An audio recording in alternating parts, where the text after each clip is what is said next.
ቴንክ ዩ። እሺ ከልብ አመሰግናለሁ። አንዳንዶቻችሁ ከዚህ ቀደም እንደሚኖረው አይነት መደበኛ ፕሮግራም መስሏችሁ አይደለም። ይሄ ስፔሻል ፕሮግራም ነው። ጽድት ያለ ሰላማዊ ውይይት ማን ምንድን ነው የሚለው ማን እንዴት ያለ ትግል ነው እያደረገ ያለው የሚለውን ለማወቅ እንደዚህ ሰብሰብ ብላችሁ ስትመጡና ከጠየቃችሁ ወይም ደግሞ እኔ እንድትመጡ እንትን ካልኩኝ ለማናችሁም በሬ ክፍት ነው ለማለት ያለ ነው። አሁን ቀውስ ውስጥ ነው ያለ ነው። ሰካራሙ ይገባል፣ አረቂያሙ ይገባል፣ ማንነቱ ማይታወቀው ኢትዮጵያዊ ነኝ ብሎ አማርኛ ስለተናገረ ይገባል። ታስገቡታላችሁ፣ ይጮሃል። እንዲያ ነገር መቆም አለበት። ቢያንስ እኔ በተሰጠችኝ በዚችኛዋ መስኮት ባለቤት ግስ ማሰሪያ አንቀጽ ያለው አረፍተ ነገር በአግባቡ መናገር የሚችሉ ሰዎችን ማዋየት አለብኝ። ስርዓት ያለው ውይይት የምናወራው በሀገር ጉዳይ ነው፣ በህዝብ ጉዳይ ነው፣ በሰዎች ህይወት ጉዳይ ነው እያወራን ያለ ነው እና አንዳንዶቻችሁ ዝም ብላችሁ ሪኩዌስት ልካችሁ የምትገቡበት ቤት እንዳልሆነ ልንገራቸው እያ ነው። ኦኬ አሁን አንድ ሲሪየስ ጥያቄ ላንሳ። ታፕታፕ አድርጉና ዘንድ ለማቃችሁ ሰዎች ወደ በኋላ አካባቢ ጥያቄ እንድጠይቁ እድል ሰጣችኋለሁ። ሌላ ጊዜ መደበኛ ውይይት ላይም እንደዚሁ እያሰባጠርኩኝ ማስገባውን ከቲፒኤልኤፍ ከብልጽግና ከህወሓት እሱ ይቀጥላል። ይህ ግን ለየት ያለ ስለሆነ ነው። ለሌሎቻችሁ እድል ሰጣችኋለሁ። ስትገቡ ግን ጥያቄ እንድጠይቁ ነው ማድረገው። ያን ማድረገው ግን 100 ሺህ ሲሆን 100 ሺህ ከሆነ ከቲክቶክ አስገባለሁ። 100 ሺህ ታፕታፕ ካላደረጋችሁ ዩቲዩብ ላይ ላላችሁ ለእናንተ እዚህ ላይ ያደመጣችሁ ላላችሁ ከ150 በላይ ላላችሁ እና ፌስቡክ ላይ ላላችሁ የደወላችሁ እያደመጣችሁ ጥያቄ ጽፋችሁ እንድጠይቁ አድርጋለሁ። እንዲመልሱ እናደርጋለን ወደ በኋላ አካባቢ ስደርስ ማለት ነው። እሺ አሁን አንድ ሲሪየስ የሆነ ጥያቄ ላንሳላችሁ። እስኪ ይሄን ትመልሱልኛላችሁ። አማራ ሁላችሁም ስሙ። ቅድም ስጀምር በጣም ሲሪየስ የሆነ ቀልድ አይደለም። በነገራችን ላይ አብረን እየኖርን አንድ ሀገር ላይ አንደኛው የሐሰት ትርክት ፈጣሪ ደራሲ እንደ ቀልድ ያን የሐሰት ትርክት ተከትሎ ደግሞ አንደኛው ተገዳይ፣ ተሳዳጅ፣ ተሸማቃቂ የሆነበትን ዘመን አሳልፈናል። ይሄ ቴዲ የሚናገረው ሳይሆን ራሳቸው የሚናገሩት ነው። ህግና ስርዓት ቢኖር እነዚህ የሐሰት ትርክት ፈጣሪዎችና ደራሲዎች ዓለም አቀፍ ወንጀለኞች ፍርድ ቤት ዘሄግ ነበር መቅረብ የነበረባቸው። የኔ እንትን ኔዘርላንድ የሚገኘው ዘሄግ የምታቀርቧቸው ሰዎች ናቸው። ነገር ግን የተጨበረበረ ትውልድ ውስጥ ገባንና አይደለም የሆነውን ነገር የከሰዓቱን የጠዋቱን የሚረሳ ትውልድ ውስጥ ገባንና ይሄን የሚያህል ኮዝ ተረስቶ ኦኬ ወዲያው ጽምዶ የሚባል ነገር ደግሞ መስማት ጀመረ። እግዚአብሔር እኔ የምናገረውን ንግግር ህሊናችሁን ከፍቶ እንድታደምጡ ያርጋችሁ። አሁን 3 አይነት ሰዎች አሉ። ይሄን ነገር ከመናገሬ በፊት ለሶስቱም የድርሻቸውን ማስቀመጥ ወዳለሁ። የመጀመሪያ በአማራ ፖለቲካ ውስጥ የተደፈቁ ሰዎች አሉ። አማራ ናቸው በእኔ ትዝብት ግን የተደፈቁ ናቸው። ልጆቹ አማራ ናቸው ግን አያውቁም። ትርክቱ ከየት ይምጣ አጀንዳው ምን ይሁን አያውቁም። የተደፈቁ ናቸው በራሳቸው ትግል ማለት ነው። እነኚህ የተደፈቁ አማራዎች የደፋቂዎቻቸውን አጀንዳ የሚያራምዱ ናቸው። የሐሰት ትርክት የፈጠሩባቸውን ሰዎች አጀንዳ ወይ በጥቅም ተይዘው ሊሆን ይችላል፣ ወይ እውቀት ማነስ ሊሆን ይችላል። በራሳቸው የመጫወቻ ሜዳ ላይ ተሸብበው የተደፈቁ ናቸው። የደፋቂዎቻቸውን አጀንዳ የሚያራምዱ ናቸው።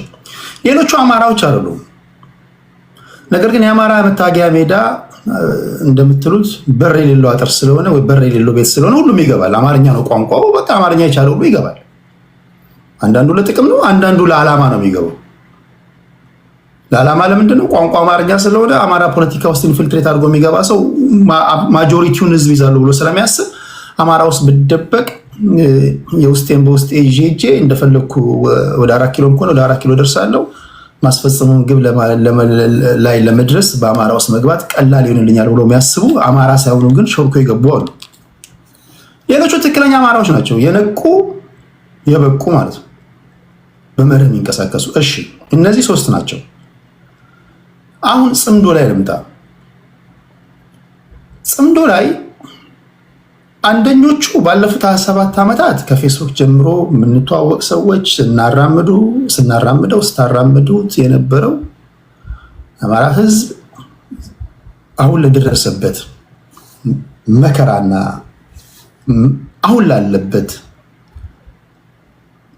መሰቃየት ዋነኛ ደራሲ ከሆኑ ወይም ዋነኛ ደራሲዎች ናቸው ብላቸው ቲፒኤልኤፎች ከዛም ደግሞ አልፎም ደግሞ የሻዕቢያ ሰዎች እኚህ ናቸው ተብሎ ባለፉት 27 ዓመታት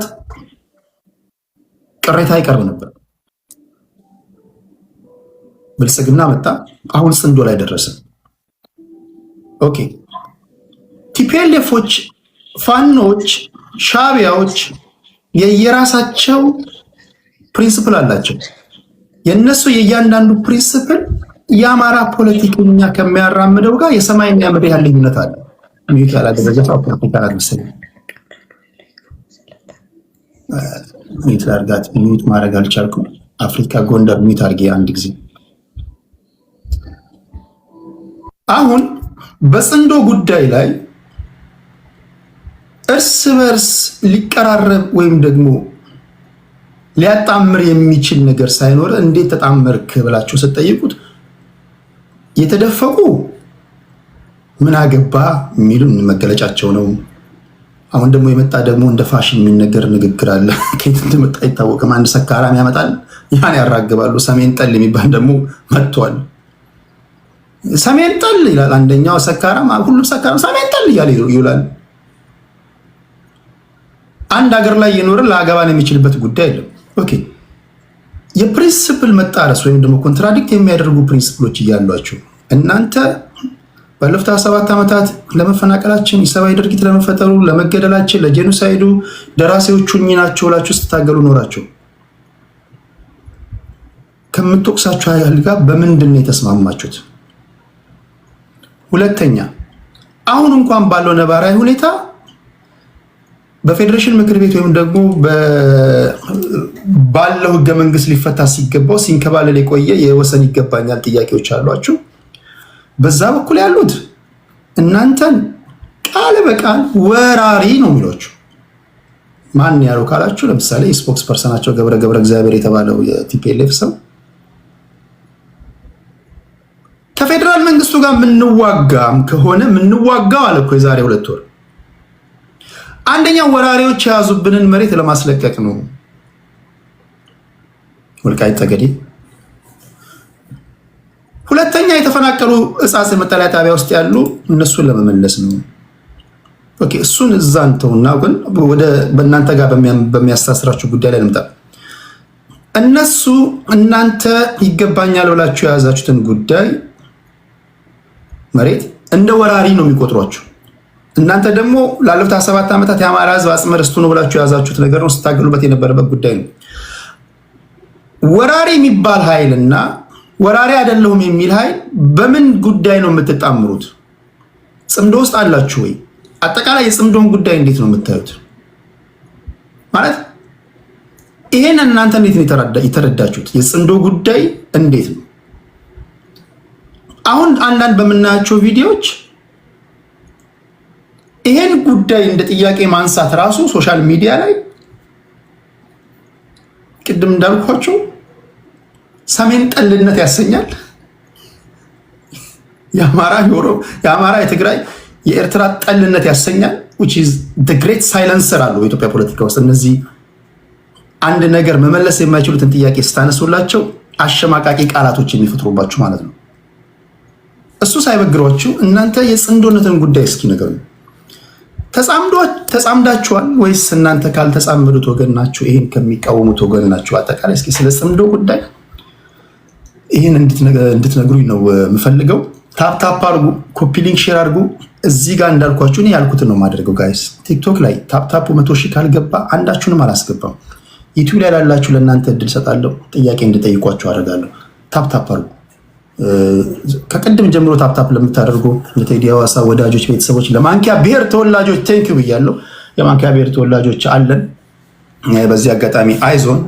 የመጨረሻውን ሳቅ ምንስቀው እኛ ነን፣ የማንኪያ ብሔሮች ነን። ማንም ምንም አለ እኛ ነን ምንስቀው የሚል እምነት ነው ያለን። ታፕታፕ አድርጎ ይህን ጥያቄ የሚመልስ ከማን ልጀምር? በጽንዶ ጉዳይ ላይ ያለው ነው። 1 2 3 ማይክ ጠፋ። መጀመር ይችላል፣ ችግር የለውም። 1 2 3 ማይካችን ጠፋ። 1 2 3 እሺ፣ ማን ይጀምራል? እሺ ወደ እሸቱ እንሄዳለን። እሸቱ በነገራችን ላይ የአማራ ትግል አንተም እንደምታውቀው ብዙ ውጣ ውረድ ያለፍንበት፣ ብዙ የተነታረክንበት፣ ከብዙ ወንድምና እህቶች ጋርም በጠላትነት የተያየንበት ኢቨን ከራሳችን ወንድምና እህት ጋር ማለት ነው የተያየንበት መድረክ ነው የአማራ ፖለቲካ። እና ያ ደግሞ ምክንያቱ ደግሞ አንዱ ጠላት ልየታ ላይ ነው። ቅድም ዶክተር ደረጀ እያለው ነበርና ጠላት ልየታ ላይ አልተግባባንም። ረዥም ጊዜ መተናል። ብዙ ተጋድሎዎች ተደርገዋል። እውነት ለመናገር አንዳንዴ አሁን ያ ሁሉ መከራ አልፈ፣ ያ ሁሉ ስቃይ አልፈ ዛሬ ስለ ጽምዶ ማውራት ከቲፒኤልኤፍ እና ከኦነግ ጋር አብሮ ስለ መስራት ማውራት በራሱ እንዳንድ የአማራ ብሔርተኛ የሚያሳፍር ነው። ለኔ ለራሴ እኔ ትግሉን አውቀዋለሁ፣ ከመጀመሪያው ጀምሬ አውቀዋለሁ። የመጀመሪያው የአማራነት ችቦ ሲለኮስ ጀምሮ ከነበሩ ሰዎች ውስጥ አንዱ ስለሆንኩ ማለት ነው። ከዛ ጊዜ ጀምሮ የመጣንበት አድካሚ መንገድ ብዙ መከራ ያየንበት፣ ብዙ ስቃይ ያየንበት ነው። በእኛ እድሜ ያለችዋን ነው ያለፉት 4 10 ዓመታትና 5 10 ዓመታት ያለውን ታሪክ እንቶ ጋሽ መሳፍንት ተስፉ ምን ይሏቸዋል መሰለ? አንድ አባባል አላቸው።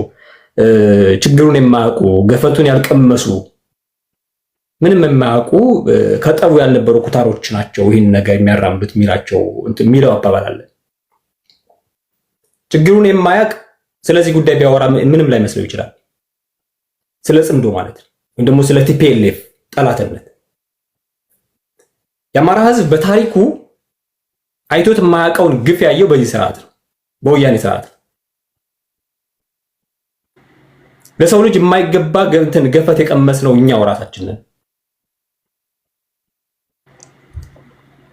እና የሚያሳዝነው አንድን የማይካድራ ገበሬ ወይም ደግሞ አንድን የማይካድራ ነዋሪ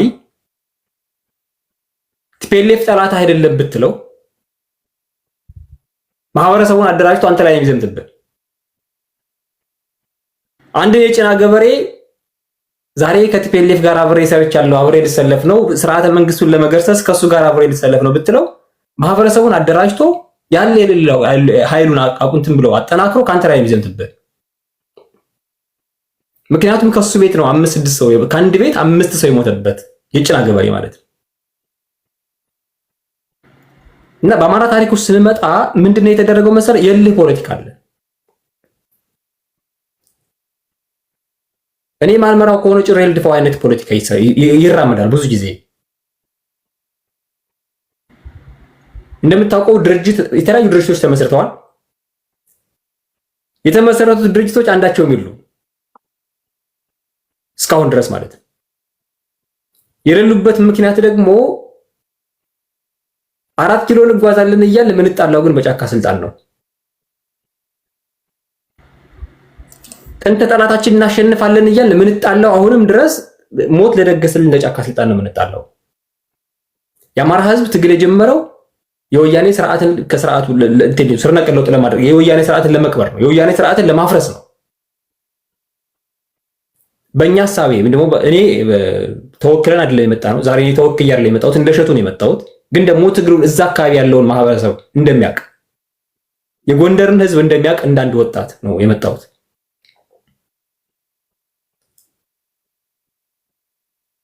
ቲፒኤልኤፍን ስንታገል ብልጽግና አልነበረም። የወያኔ ስርዓትን ስንታገል ብልጽግና በሰዓቱ አልነበረም፣ ወንበር ላይ አልነበረም። የነበረው የወያኔ ስርዓት የኢህአዴግ ስርዓት ነው።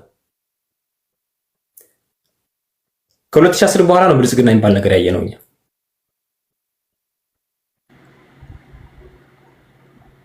የብልጽግናን እናትና አባት የሆኑትን ኦነግ ሸኔንና ህወሓትን ስንታገል ማንም አልነበረም ከኛ ጋር። የአማራ እናት በእንቁፍቱ ገደል ከነነፍሷ ስትቀበር ማንም አልነበረም።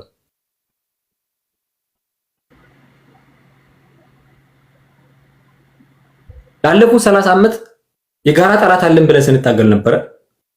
አሁን ስንመጣ ደግሞ ያየነው የለም የጋራ ጠላት የለንም። ቲፒኤልኤፍ የምትባል አደረጃጀት ህዝቡን አይደለም የትግራይ ህዝብ ከአማራ ህዝብ ጋር የተዋለደ የተጋመደ እጅግ በጣም በፍቅር የኖረ አብሮ የሚጎራረስ ስቲል አብሮ ያሉ ማህበረሰቦች አሉ፣ አብሮ ያሉ ቤተሰቦች አሉ። ከትግራይ ህዝብ ጋር አብሮ የሚኖሩ ቤተሰቦች አሉ። ጎንደር ብትሄድ ቤታቸውን ታገኘዋለህ፣ ቤተሰቦቹን ታገኛቸዋለህ። እንዳለ የተዋለደ የተጋመደ ሚለያይ ህዝብ አይደለም። ቲፒኤልኤፍ የሚባል ድርጅት ግን ጠላት እንድንሆን አድርጎን እንድንለያይ አድርጎን ብዙ ግፍ ሰርቶብናል፣ ብዙ ግፍ ፈጽሞብናል። ያን ኃይል ራሱ በጻፈው ህገ መንግስትም ተመስርተን ታግለነዋል። ሊሳካ አልቻለም። መጨረሻ ላይም አንቆሊዮስን ነው የፈለገው፣ የቴዎድሮስን ልጅ አንቆሊዮስን ነው የፈለገው። የለም እኔ ደግሞ የቴዎድሮስ ልጅ ሁኜ እጄን ሰጥቼ ተይዤ እንዴት ነው በቲፒኤልኤፍ እጄ ብልቴ ላይ ሃይላንድ አይንጠለጠለብኝም ብሎ ቃታ የሳበ ጀግና ጎንደሬ ትግሉን አስጀምሮታል። ትግሉ ከተጀመረ በኋላ 4 ኪሎ የነበረችው ደደቢት በራሱ በጎንደሬው በራሱ በአማራው እንዳላጠባው በአማራው መልሳ መቀሌ ገብታ እንደገና ተመልሳ ተንሰራታ ደግሞ ልትመጣ የምትፈልገው በራሱ በአማራው ነው። ትናንት ጠላቴ ብዬ የታገልኳትን ድርጅት ዛሬ ደግሞ አይደለም አጋርህ ናት ዘላለማዊ ጠላት የለም ብለን ተነስተን አብረን እነሱ ጋር ልንል ማለት ነው፣ ልንጣመድ ማለት ነውና የተጣመደ አካል የለንም እኛ በራሳችን። እኔ እንደ አንድ ጎንደሬ የተጣመደ ጎንደሬ የለኝም ብዬ ነው ማምነው። በግለሰብ ደረጃ አይደለም። የአማራ ፋኖ በጎንደር ያወጣው መግለጫ አይተህ ከሆነ ከዚህ በፊት ሐምሌ 5 ላይ የትግሉ ችቦ በተለኮሰበት 10ኛ ዓመቱን ሲያከብር የአንድነት የውህደት መግለጫ ወጥቷል። የጎንደር ፋኖ አንድ የሆነበትን ብስራት ሲያበስር ማለት እዛ ላይ ያስቀመጠው አቋም አለ። በጣም የተስማማንበት ሁላችንም እንዴት ነው የረካንበት ብዙ ጊዜ ያን አቋም እንዲይዙ የምንፈልግበት መግለጫ ነበርና ከዛ ውስጥ ከፈቀድክልኝ 2 አንቀጾችን ላንብብል። ረጅም ነው። የመጨረሻዎቹን ዋና የሚባላቸው አንኳራ የተስማሙባቸው በጋራ የተስማሙባቸውን የጎንደር ፋኖ ራሱ አቋም የያዘባቸው እኔ ማወራው እንደ ፋኖ ነው ማወራው፣ እንደ አንድ ፋኖ ደጋፊ ነው ማወራው። አቋም የያዘባቸውን ነጥቦች ነው ማነብለት ላይ የአማራ ፋኖ ብሔራዊ ንቅናቄ አፋብን ከሚታገልላቸው መሰረታዊ ዓላማዎች ሙሉ በሙሉ ለማሳካት በሚያስችል ሁኔታ በጥልቀት የመከርንበት ይህ ጉባኤ ይላል የአማራን ህዝብ ጥያቄዎች አንድ በአንድ እስኪመለሱ ድረስ እረፍት እንደማይኖረን ብቻ ሳይሆን የአማራ ህዝብ አጽመርስቶች ሙሉ በሙሉ እስኪመለሱና እስኪጸኑ በአማራ ላይ የዘር ማጥፋት ወንጀል የፈጸሙ አካላት ለህግ ቀርበው ህዝባቸው ተመጣጣኝ ፍትህ እስኪያገኝ በህዝባችን ላይ የተዘራው የሐሰት ትርክት ተፍቆ በእውነተኛ ታሪክ ላይ እስኪቀየር አማራ በጸጋው ልክ እስኪለማ በፖለቲካ ስልጣን በልኩ እስኪወከል ሀገራችን ኢትዮጵያ ወደ ቀደመ ገናና ክብሯ እስክትመለስ ድረስ ለመታገል ለራሳችን ቃል ገብተናል። በዚህ የአንድነት ጉባኤ በድጋሚ የምናረጋግጠው ድርጅታችን አፋብንም ሆነ ህዝባችን የጎንደር ጠቅላይ ግዛት በላይ ዘለቀ እዝ የትኛውም ህዝብ ከየትኛውም ህዝብ ጋር ችግር የሌለበት በመሆኑ ከሁሉም የኢትዮጵያውያን ጋር በሰላም ለመኖር የሚፈልግ ድርጅት ነው። አንድ ድርጅት እንደ ድርጅት የሚታገልበትን የአማራ ህዝብ ቀይ መስመር የሆኑትን ማለትም የአማራ ግዛቶችን በመውረር ከማይፈልጉ በአማራ ህዝብ ላይ ጠላትነት ከሌላቸው በኢትዮጵያ ሉዓላዊ አንድነት ላይ ከማይደራደሩ በብሔራዊ ጥቅሞቻችን ላይ ልዩነት ከሌላቸው የአገረ መንግስቱ ስጋት የሆነውን የህወሓት ኢህአዴግን እና የኦህዴድ ብልጽግናን ህገ መንግስት የሀገርና የህዝብ የጥላቻ ግንብ ስለሆነ መቀየር አለበት ብለው ከሚያምኑ ሌሎች ኃይሎች ጋር አብሮ ለመስራት ችግር የሌለብን ሲሆን የአማራን ህዝብ በጠላትነት ከፈረጁና በኢትዮጵያ አንድነት ከማያምኑ እንዲሁም የአማራን ርስቶች በመውረር የራሳቸውን ሀገረ መንግስት ለመመስረት አልመው ከሚንቀሳቀሱ አካላት ጋር የሚኖረን ምንም አይነት ግንኙነት የለም። ይህንንም ተግባር ይላል እንደ ጎንደር ጠቅላይ ግዛት እዝ ለማስፈጸም ቆርጠን ተነስተናል፣ ለህዝባችንም ቃል እንገባለን ነው የሚለው። ይህ እኔ እንደ ጎንደር ወጣት የኮራሁበት የረካሁበት አቋም ነው። ከዚህ ተነስቼ ነው እንግዲህ ከዚህ በኋላ ጽምዶ የሚባል ነገር የጎንደር ኃይል ተጸይፎታል ብዬ ማምነው። የአማራ ህዝብ ብሔራዊ ንቅናቄ አፋብን የሚባሉ ድርጅት ከተመሰረተ በኋላ ሁለት አቋም ተመስርቷል። ሁለት አቋም ታይቷል በአማራ ፋኖ ላይ። የአቋም ምንድነው? አንደኛው ክንፍ የለም ህወሓት የምትባል አካል ጠላት አይደለችም፣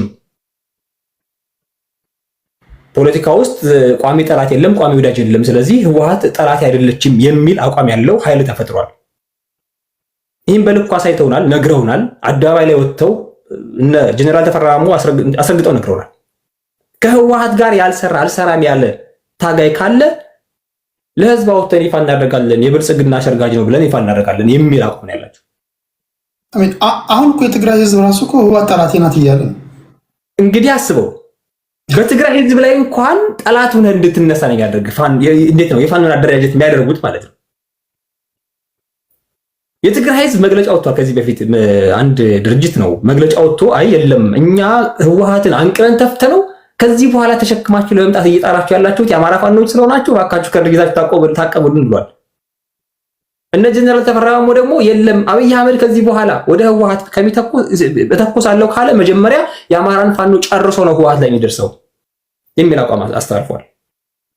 ይህን አቋም አርበኛ ዘመነ ካሴ ይጋራዋል፣ ሌሎችም ፋኖች ይጋሩታል። እንደ አማራ የአማራ ድርጅት የተፈጠረ መስሎን አይ የለም እኛ አቋማችን የአማራ ኮዝ አለን። የአሩት ኮዝ ነው እንግዲህ ዋናው መንቀሳቀሻችን። የአማራን ኮዝ የሚረዱ ፋኖዎች ወደፊት መጥተው አንድ የአማራ ቤት ይሰራ የሚል አቋም ይዘን ድርጅት ተመስርቷል። ያ ድርጅት ከተመሰረተ በኋላ ግን የተለየ ነው የሆነው። ስራ አስፈጻሚዎቹ አንደኛው የሆነ ቦታ ላይ፣ አንደኛው የሆነ ቦታ ላይ፣ አንደኛው ከሞንጀርኖ ጋር ተሰበሰበ ይባላል፣ አንደኛው ከደብረ ጽዮን ጋር፣ አንደኛው ሱዳን በኩል በዚህ ደሆና አልቡርሃን ጋር እንደዚህ ሆነ ይባላል ምናምን። እንደዚህ አይነት ነገር ነው የሆነው።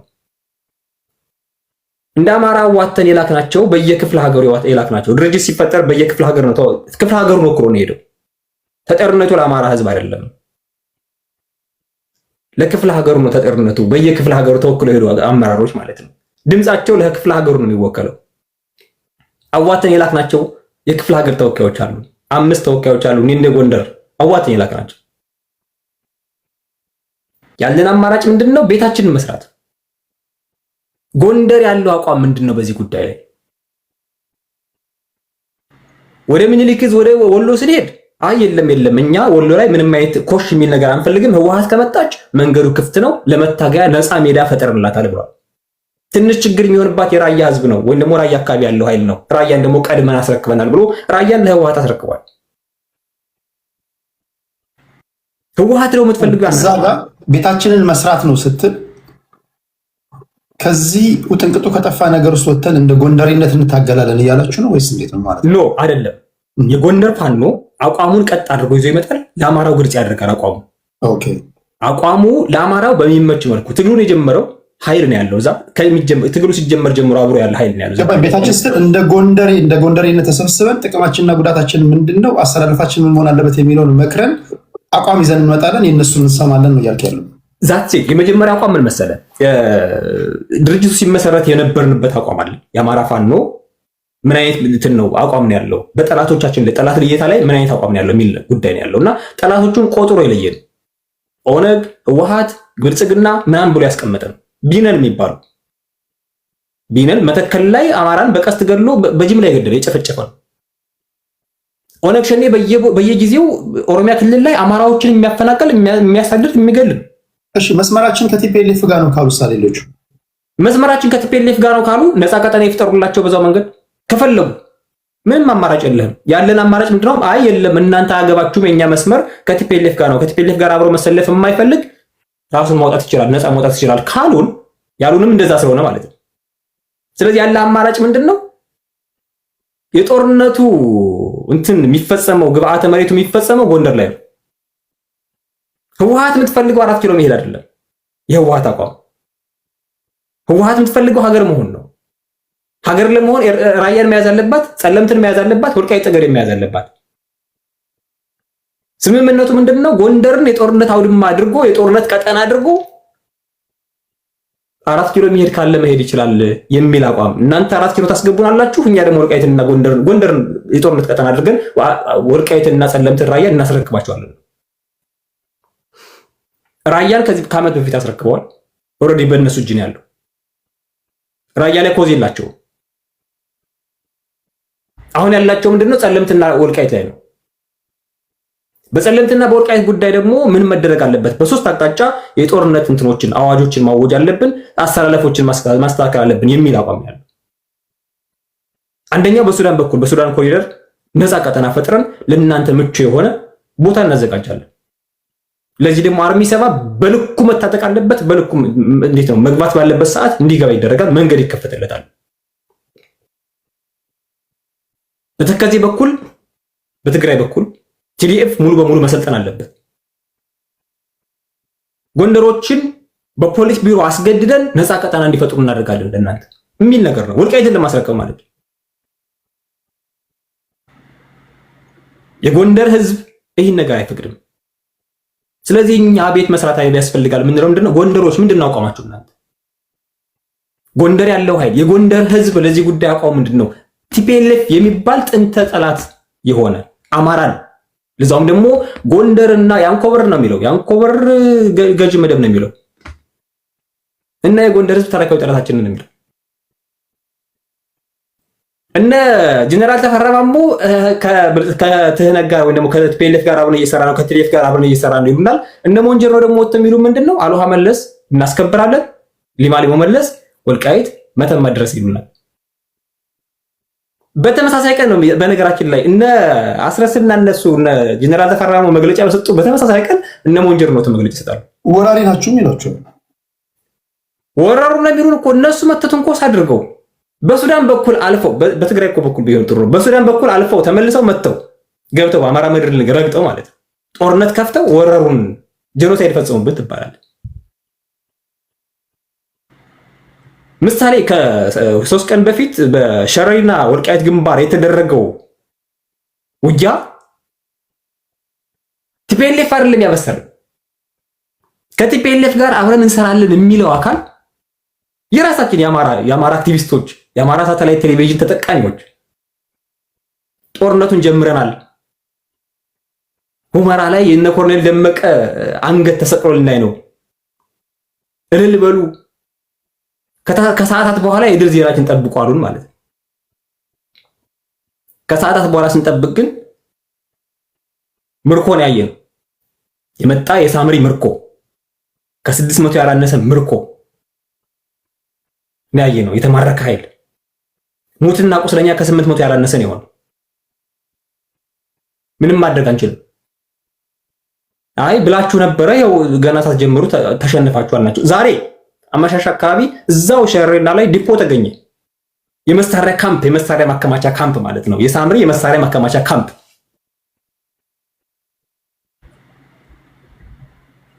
ከዛኛ ወተን ጎንደርና የጦርነት አለባ ልታደርጉ ነው ብለን ስንቃወም ምንድነው የተባልነው? እናንተ የዝናሽ ዳቦ ጠባቂዎች ነው የተባልነው። እናንተ የብልጽግና ገረዶች ነው የተባልነው። የተከዜ ዘር ምናምን የደመቀ ዘውዱ እንትኖች ምርኮኞች የሚባል ነገር ተጀመረ ማለት ነው። ቋዶች የሰሪጥ ፖለቲከኞች እንዲህ ያሉ ሰዎች እሱማ ለምደነው እኮ ስማችን አድርገው ተቀብለናል። ስኳድ ሲሆን የስ አመ ስኳድ ብለን እኮ መተናል። ቆየ እኮ እሱ ከ2 ዓመት 3 ዓመት እኮ ተዘመተብን፣ ግን አንዱን ፍሬ አላፈራም። ስለዚህ የጎንደር አቋም ምንድነው? አሁን መጨረሻ ላይ የወሰነው ውሳኔ ራያ እንዳንል ከኛ በፊት የተደራጀ እዛ ኃይል አለ ምስራቅ አማራ ፋኖ ነው የሚባል ሌሎች ቦታዎች ላይ አደረጃጀት ሳይፈጠር በዝሩ እየታገልን እያለ ጎንደር በጣም ሰፊ ሰራዊት ነበረው፣ ግን ድርጅት መፍጠር አልቻለም። ጎጃም ሰፊ ሰራዊት ነበረው፣ ድርጅት መፍጠር አልቻለም። መጀመሪያ ድርጅት የፈጠረው ምስራቅ አማራ ፋኖ ነው። ምስራቅ አማራ ፋኖ ግን ራያን አስረክቧል። እኛ ያለብን አማራጭ ምንድነው? ወልቃይትን መጠበቅ፣ ጸለምትን መጠበቅ። ስለዚህ በተቻለ አቅም ያለንን አማራጭ ያለንን ኃይል ተጠቅመን ራሳችንን እናስከብር። ሁሉም በያለበት ራሱን ያስከብር። ከሌላ ቦታ ጦር ነውና አግዙን አንልም። ሁሉም የየራሱ የቤት ስራ አለው። ስለጠላን ምናምን አይደለም። እያንዳንዱ የራሱ የቤት ስራ አለው። ጎጃም ላይ የራሱ የቤት ስራ አለው። ሸዋ ከምንም በላይ ሳንድዊች የተደረገ ነው። ወሎ አይ የለም እኔ ነፃ ቀጠና ፈጠር ያለው ካለ ማታገል ይችላል በዛው መንገድ። ወልቃይትን ፈርመው የሸጡ ነገዱ አንዳርጋቸው ዛሬ የወሎ ፋኖ አማካሪዎች ናቸው። ወልቃይትን 2009 ላይ ግጫው ላይ ተቀምጠው ፈርመው ያስረከቡ ለነ አባይ ወሉ ፈርመው ያስረከቡ ነገዱ አንዳርጋቸው የሚኒልክ ዕዝ አማካሪዎች ዋና አማካሪዎች ናቸው። ነፃ የመታገያ ቀጠና ካበጁላቸው ለብልጽግና ለማን ነው ለህወሓት መብታቸው ነው። ጦርነቱ ከዚህ በኋላ ከተጀመረ ከአብይ አህመድ ጋር ደብረ ብርሃን ይጀመራል ነው የሚሉት። ወልዲ አይደለም፣ ራያ አይደለም፣ የትም ቦታ አይደለም፣ ኮምቦልቻ አይደለም ነው የሚሉት። ወሎ ሙሉ በሙሉ ነፃ ቀጠና ተደርጎለታል ነው የሚሉት። እኛ ደግሞ እዚህ በኋላ ጎንደር ምድር ላይ እናንተ ካላችሁ እናንተ ህወሓት ለእናንተ ጠላት ካልሆነች ለኛ ደግሞ ከጥንት ጀምረን የምናቃት ላለፉት 5-10 ዓመታት የምናቃት ጠላታችን ናት። ህዝብ ያፈናቀለችብን፣ ጄኖሳይድ የፈጸመችብን፣ ከነ ነፍሳችን ያቃጠለችን ጥንተ ጠላታችን ናት። ይህች ጠላታችን ጋር እኮ እንዴት ነው በጋራ ተሰልፈን ነፃ የምናደርገው? አማራ የለም ሀገር መሆን ነው የምትፈልገው። በርስቴ ላይ መረማመድ ነው የምትፈልገው። ሀገርን ማፍረስ ነው የምትፈልገው። እኔ ደግሞ ጎንደሬ ደግሞ ሀገርን የሰራ ህዝብ ነው። ይሄ ሀገርን የሰራ ህዝብ ከሌሎች ብሔሮች ጋር ሆኖ ከሌሎች ህዝቦች ጋር ሆኖ ከሌላው አማራ ጋር ሆኖ በተቻለ አቅሙ በቻለው አቅሙ እንዴት ነው የኢትዮጵያ ዋልታና ማገር የሚባለው አንዱ እንዴት ነው መወጠኛም ስለሆነ እቺ የአፍሪካ ካሜሎት የምትባል ከተማ የምትባል ምድር ለማንም ሀገር አፍራሽ ተንበርክካ ራሷን አሳልፋ መስጠት አትፈልግም። እሱንም ህዝብም አይፈቅድም። እሱን ስናደርግ ማለት እሱን ስናደርግ ማየት የሚፈልግ ህዝብም የለም። ስለዚህ ቆም ብላችሁ አቋማችሁን አስተካክላችሁ ራሳችሁን ሁናችሁ ተቀመጡ ተባሉ። ያ ነው በቃ ያለው የአማራ ህዝብ የጎንደር ህዝብ ያለበት ቁመና እሱ ነው። ለህወሓት የሚገዛ ለህወሓት ገረድ የሚሆን ለህወሓት አሽከር ሆኖ የሚሰለፍ የጎንደር ህዝብ የለም። በቻለ አቅሙ ራሱን ይጠብቃል። ከየትኛውም አጋር ጋር እንዴት ነው የህዝብ ጠላት ካልሆነ የህዝብን ሉዓላዊነት ከማይደፍር ሀገርን በሀገር አፍራሽ ታሪክነት ያልተመዘገበ አካል የኢትዮጵያን ነፃነት የሚፈልግ አካል ጋር አብሮ ለመስራት ዝግጁ ነን የሚል አቋም ያለውና የኛ አቋማችን ከጽምዶ ጋርም ከምንም ጋርም የለም። ነገር ግን ጦርነት እንከፍታለሁ የሚል በጎንደር መካከል ተረማምጄ የሁሉም ቦታ ሄዳለሁ የሚል ካለ መንገዱ ያለው የሚቀርበው በወሎ በኩል ነው መሄድ ይችላል የሚል አቋም ነው ያለን። ቴንኪው ቴዲ። ቴንኪው እሸቱ ገጠሬው። በተደጋጋሚ እንደነገርኳችሁ በዚህ ጉዳይ ላይ የተጻመዳችሁም ካላችሁ እኛም እንዴት እንደተጻመድን መናገር እንፈልጋለን ካልክ መድረክ አመቻችልሃለሁ። እንደነሱ በስነ ስርዓት ትልቅ ሰው መቼስ ትልቅ ነው። ንግግሮቻቸውን አይታችኋል። ፖለቲከኛ እንዲህ ነው መሆን ያለበት። ይሄ እንትን አይደለም፣ ጋጥ ወጥነት አይደለም። ለምንድን ነው የተጻመድከው? ፖለቲካ ከኤ ወደ ዜድ ህዝቡን እንዴት ይዘህ እንደምትሄድ ማሳየት ነው። መናገር እንፈልጋለን ካላችሁ በክብር እስከጠየቃችሁኝ ድረስ እኔ በክብር አልደራደርም። አንተ በክብር እስከጠየቃችሁኝ እኔ ተጻመድም ተጋመድም እድል ሰጣችኋለሁ፣ ጥያቄ ያነሳላችኋለሁ፣ ትመልሳላችሁ። ስለዚህ ይሄ የነሱ ስፔሻል ፕሮግራም ነው። ወደ በኋላ አካባቢ ላይ በስልክ ይሄ የመጨረሻ ዙር ይሆንና 1-3-4 አድማጮችን ስልክ እዚህ ጋር ዲስፕሌይ ያደርግላችሁና ጥያቄ ታነሱና የጥያቄና መልስ ውይይት እናደርጋለን። ይህን እድል መሰጣችሁ ግን ዩቲዩብ ላይ ላላችሁ ብቻ ነው። ለዩቲዩብ ላይ ቲክቶክ ላይ 100,000 ታፕታፑ ካልገባ ማለት ነው። ለእናንተ እድል ሰጣችኋለሁ። ጥያቄ በስልክ ትጠይቃላችሁ። እሺ፣ ወደ ዶክተር ደረጀ አያሌው ለማሊድ ልስጥህ ከተመማለሽ ቦታ ኦኬ፣ እንደዛ ከሆነ ልቀጥልሽ። መልካም ታንኪዩ። እሺ፣ በነገራችን ላይ በጣም ጥሩ አድርገን ያስቀመጥከው ከነባራዊ ሁኔታው ጋር በተገናኘ በዚህ ልክ ደፈር ብለን መምጣት አለብን ብዬ አምናለሁ እና ጥሩ ነው ያስቀመጥከው። እኔ ጽምዶን በተመለከተ ጠንከር ያሉ ሀሳቦችን የማነሳው በኋላ ዶክተር ደረጀ ሳይንቲፊክ በሆነ መልኩ ያመጣዋል። ከፖለቲካል ሳይንስ አንጻር ከነማን ጋር ነው መጣመር የሚያስፈልገው? በጥቅሞች ላይ ነው የምትጣመረው ወይስ በጉርብትና ነው ወይስ በምንድን ነው የሚሉትን ያስቀምጣቸዋል። እኔ ግን በተጨባጭ አሁን ያለውን ጽምዶ ከማን ጋር አላማው ምንድን ነው ምን ለማሳካት የሚሉትን መቼ ተጀመረ የሚለውን በተወሰነ መልኩ ነው ማነሰው።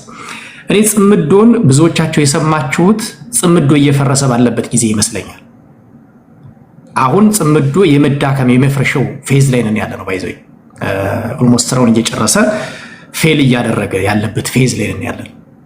ጽምዶ ቀደም ብሎ ነው የጀመረው። የመጀመሪያው ጽምዶ የጀመረው ወያኔ ከማዕከላዊ መንግስት ከአዲስ አበባ በትረ ስልጣኗን ለቃ ወደ መቀሌ ስትሄድ ብራንቾች ፈልጋ ነበር። አማራ ክልል ውስጥ ያኮረፉ አንዳንድ ኃይሎች በጸጥታው ውስጥ በፖለቲካው ውስጥ ኦሮሚያ ክልል ውስጥ ታጥቀው የሚንቀሳቀሱ ወይም ደግሞ ይሄ አኩርፈዋል አህዳዊ መንግስት ምናምን ይሉ የነበሩትን አብይን ከዛ ተቃራኒ ያሉትን በፌዴራሊስት ኃይሎች ምናምን በሚል እያሰባሰበች ነበር። ጽምዶ የጀመረው ባይዘው ይዛጋ ነው። እኛ ጋርም የሆኑ ስብስቦች ምናምን ወስዳ ነበር። የዛ ውጤት በምን ተጠናቀቀ? በአማራ ውስጥ ከፍተኛ የሆነ የፖለቲካ ስብራት በመፍጠር ተጠናቀቀ። የመጀመሪያው ፌዝ ጽምዶ ማለት ነው። ስብራቱ ይታወቃል ብዙዎቻችሁ ብዬ አስባለሁ። የኢትዮጵያ ፖለቲካ ስብራት ማለት ነው። ያ ስብራት ምንም እንኳን ቀጥተኛ ግድያው፣ እርስ በርስ ግድያው በአማራ ልጆች የተፈጸመ ቢሆንም ለዛ ደረጃ የዳረገን ግን አንደኛው የወያኔ ትንተና ነው። ወያኔ ከማዕከላዊ መንግስቱ የተሰናበተችበትን ምክንያት አድርጋ ፊት ለፊት መምጣት ስለማትችል በራሳችን ውስጥ ገብታ ትንተና መስራት ጀመረች። እኛ ውስጥ ብራንቾች ያዘች ማለት ነው። አንደኛው የጽምዶ ፌዝ እዛ ላይ ነው ያለው። ሁለተኛው የጽምዶ ፌዝ የጦርነቱ ጊዜ ነው። የጦርነቱ ጊዜ ይሄ ጦርነት የኛ አይደለም የአማራው አይደለም የሚል ካምፔን ነበር። ካስታወስክ ቴዲ ያን ጊዜ አክቲቭ ከነበርክ ይሄ ጦርነት የአብይ አህመድ ጦርነት ነው፣ የሃዳውያን ጦርነት ነው፣ የኢትዮጵያውያን አይደለም ምናምን የሚሉ የሰሊጣውያን ነው፣ የቁራሽ መሬት ምናምን አቀንቃኞች ነው የሚል በርካታ ስሞች የሚሰጡት ነበረ። ሁለተኛው የጽምዶ ፌዝ ማለት ያ ነው። ያ ፌዝ ማለት በጣም በሚያሳዝን ሁኔታ ሊዋጋ ግንባር የሄደ ሚኒሻና አድማ ብተና ሳይቀር እንዲፈርስ የተደረገበት በቀጥታ ቴክስት እየተላላከ የእናንተ ጦርነት አይደለም እየተባለ እንዲመለስ የተደረገበት እዚህ ሚዲያዎች ደግሞ ካምፔን ያደርጉበት የነበረው ማለት ነው። ሁለተኛው ጽምዶ እዛ ላይ ነው ያለው። መጨረሻ የዛኛው ጽምዶ የተጠናቀቀው ወያኔ ደብረ ታቦር በሚደርስበት ጊዜ የጋራ መንግስት መመስረት በሚል ከህወሓት ሰዎች ጋር ቀጥተኛ የሆነ ግንኙነት በመፍጠር ነው የተጠናቀቀው። ቅድም የምኒልክ ጦር አማካሪ ያልከው ሸቱን ጨምሮ ሌሎች ሰዎች ወያኔ ወደ ደብረ ታቦር በሚደርስበት ጊዜ ይሄ ፖለቲካል ስሌት የማይሰሩት የብአዴን ሰዎች ገንዘቧን የተወሰነች ላፍላፍ አድርገው ወደ መስመራቸው ሲሄዱ፣ የፖለቲካ ስሌት የሚሰሩት ግን ከዛ የተሻለ ያስገኛል ብለው ያሰቡት ከህወሓት ሰዎች ጋር ሰብሰብ ብለው የአደራ መንግስት ነው የምናምን ይሄ የሆነ ነገር አድርገን ከአብይ ጋር ተደራድረን እንግባ በሚል የጀመሩት ያን ጊዜ ነው። ኦፊሻሊ ማቅርቧል። ኦፊሻሊ ማቅርቧል። ሁለተኛው ይሄ ነው። ሶስተኛው እዛው ጊዜ ላይ በጦርነቱ ጊዜ ሰራዊቱን ከመለሰው እንደራደር ብሎ የወያኔ እንትኑ ነው ይሰራ የነበረው። ምስክር መጣራው አንዳርጋቸው ጽጌ ነው። አንዳርጋቸው ጽጌ ብሎ ተናግሯል። የገዱ ኮምፒውተር ላይ ስገባ ምንም ይላየው ነው የሚለው ከህወሓቶች ጋር ምን መስራት እንደሚቻል የጻፈውን ጽሁፍ በጣም ገራሚ ጽሁፍ ምናምን ይላል። ይሄ ሁለተኛው ቲም ነው። ሶስተኛው ቲም አብዛኛው አሁን መንግስትን እየታገለ ያለው ፋኖና ኢትዮጵያውያን ወያኔን በሚዋጉበት ጊዜ ከስር መሳሪያ እየለቀመ የሚነግድ ነበር። እዚህ የሚያዳምጥ ሰው ካለ የጋሸና ውጊያን የሚያስታውስ ሰው ካለ ጋሸና ላይ ብዙ ወንድሞቻችን ወድቀዋል። ብዙ ኢትዮጵያውያን ወድቀዋል። የጨበጣ ውጊያ በጣም ከባድ ውጊያ የሚባለው ወይም ከባድ ምሽግ የሚባለው ነው። እዛ ላይ ብዙ ሰዎቻችን አጣናል። እዛ ላይ ግን መሳሪያ የሚነግዱ ጓደኞች ነበሩ። አሁን ፋኖ አመራር የሆኑ መሳሪያ ነጋዴ ነበሩ። ኦኬ ሲሳይ አለና ግባ ሲሳይ ካለማ ሲያልታሰበታች እያየሁት በጋሸና ውጊያ ጊዜ በዛ እሳት ውጊያ መሳሪያ የሚነግዱ ነበሩ። አንደኛው ይሄ ነው። ሁለተኛው የዛው ቲም ፓርት ኦፍ ዛት በታችኛው በኩል ዞሮ በቦረና በኩል በአማራ ሳይንት በኩል መኪና ይዘርፍ የነበረ ስብስብ ነበር። በሚዲያ ሁሉ ወጥቶ ተነግሮ መኪናችን ዘርፎብን ሄዱ ምናምን ሲባል ነበር። ይሄ የዛ ጽምዶ አካል ነው። በዛው ጊዜ ካስታወሳችሁ አንድ በጣም ክሪቲካል ነገር ላንሳና የአማራ ፋኖ ህዝባዊ ኃይል ነው ምናምን የሚባል በጦርነቱ ጊዜ ተመሰረተ። ያለ ሰዎች ፍላጎት ቢሆንም አንድ መረጃ እዚሁ ላይ ላውጣና ይሄ ኃይል በተመሰረተበት ጊዜ የክልሉ መንግስትና ጦርነቱን ያስተባብር የነበረው በበላይነት ይመራ የነበረው ቲም ይሄንን ይፋ ያደረጉት ሰዎች ግጭት ውስጥ ገብተው ነበር። ኢትዮጵያ ጦርነት ውስጥ የአማራ ህዝባዊ ኃይል ታንኪዩ ተሳባይ ኢትዮጵያ ቀውስስ በገባችበት ጊዜ ተጓዳኝ ኃይል ያቋቋሙት ምን ሊሰሩ ነው የሚል ጥያቄ ተነስቶ በአማራ ቴሌቪዥን ወጥተው ይቅርታ እንዲጠይቁ ያንን የመሰረቱ ሰዎች በአማራ ቴሌቪዥን ወጥተው ይቅርታ እንዲጠይቁ ነበር ስምምነቱ። አማራ ቴሌቪዥን ከሄዱ በኋላ ይቅርታ የምትለዋን ቃል ትተው አብረን ከመንግስት ጋር እንሰራለን የሚል ይታሰሩ ነበር። ባይዘይ እንግዲህ ያው እየቆየ ስለሆነ አሁን እያወጣን ነው የምንሄደው። ይታሰሩ የሚል ከተወሰነ በኋላ ይቅርታ እንላለን ብለው ሄዱ። ቴሌቪዥን ላይ ሲደርሱ አብረን ከመንግስት ጋር እንሰራለን በሚል ቀየሩት ማለት ነው። የጽምዶ አንደኛው ክንፍ ማለት ያ ክንፍ ነው። ይሄ ክንፍ ማለት የአማራ ክልል የወያኔ ጉዳይ ገዳይ ወይም ደግሞ ደላላ ቲም አሁን አፐር ሃንዱን የፋኖን አፐር ሃንድ የያዘው ማለት ነው። ስለዚህ ጽምዶ ኦቨርናይት የተፈጠረ አይደለም። ወያኔን ከአዲስ አበባ አባረን ከላክንበት ጊዜ ጀምሮ ወያኔ ፊት ለፊት መግጠም አልችል ሲል በእኛ ውስጥ የራሱን ኃይል እንደ ሻዕቢያ እያዘጋጀ የቆየበት ነው። አሁን ይሄ ትልቁ ፈተና እኔ ይሄንን ማወራው ምን ያክል ሰው አንደርስታንድ ያደርገዋል?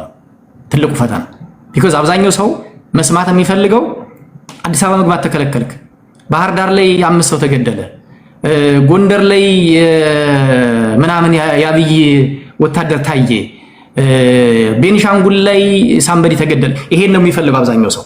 ክሪቲካል የሆነ እንትኑን አይፈልገው፣ ይሄን መስማት አይፈልግም። ትልቁ ፈተና ይሄ ነው እንጂ ጽምዶ የተመሰረተው በዛ ማዕቀፍ ነው። ይሄ ባለበት ሁኔታ ከወያኔ ጦርነቱ ከተጠናቀቀ በኋላ ወያኔ በፕሪቶሪያ ስምምነት በጦር ተደቁሳ በፕሪቶሪያ ስምምነትም ተደቁሳ ነገር ግን ነፍስ እንዲዘራባት ከተደረገች በኋላ አንድ ጠንካራ ግምገማ ነበረ። የግምገማዋ ምንጭ ምንድነው የሚለው ለምን ተሸነፍና የሀገሪቱን 75% መካናይዝድ ጦር ይዘን ለምን ተሸነፍና የሚል ግምገማ ነበራቸው። የግምገማቸው ማጠቃለያ የአማራ ኃይል ሻዕቢያና ማዕከላዊ መንግስቱ አንድ ላይ ስለተጣመሩ ነው ተሸነፍነው፣ በእነዚህ ጥምረት ነው የሚል ግምገማ አለ። ምን እናድርግ? አማራና ማዕከላዊ መንግስቱን እናዋጋና ሁለቱን እናዳክማቸው እርስ በርሳቸው። ቢያንስ ማዕከላዊ መንግስቱ ላይ መግባት ባንችል አማራ ላይ መግባት እንችላለን። መሳሪያ እናቅርብ፣ ገንዘብ ፈንድ እናድርግ፣ ሰዎች አሰልጥነን እንላክ፣ አማራና ማዕከላዊ መንግስትን እናዋጋ የሚል አንደኛው ስትራቴጂ ተያዘ ማለት ነው። ሁለተኛው ስትራቴጂ ከኤርትራ ጋር ያለንን ልዩነት ዘላለማዊ የቆየ ልዩነት ያለን እናለዝበው የሚል፣ ለዚህ የቤተክርስቲያን ሰዎች፣ የፖለቲካ ሰዎች የህዝብ ለህዝብ ግንኙነት እንዲሰሩ እናድርግ የሚል። ይህንን ስራ የሰሩት አማራ ውስጥ ሁለት ቲም ነበረ። የማዕከላዊ መንግስቱና አማራን ለማጣላት መቀሌ የሚመላለስ ሁለት ቲም ነበር። አንደኛው ቲም በጣም ጥቂት የሆኑና ብዙ ሰው የማያውቃቸው ከትግራይ 4 ሰዎች ብቻ የሚመሩት ጌታቸው ረዳን አንድ ቀን ብቻ ነው ያገኙት። 11 ጊዜ ተመላልሰዋል። ጌታቸው ረዳ አንዴ ብቻ ነው የተሳተፈ። እነዚህ በጣም ሃይ ሌቭል የሚባሉ ናቸው። ሁለተኛው ከአራቱም ቀጠና ከሸዋ ከጎጃምና ከጎንደር የተወሰነ ባይዘይ የመጀመሪያው ቲም ከጎጃም ብቻ ነው።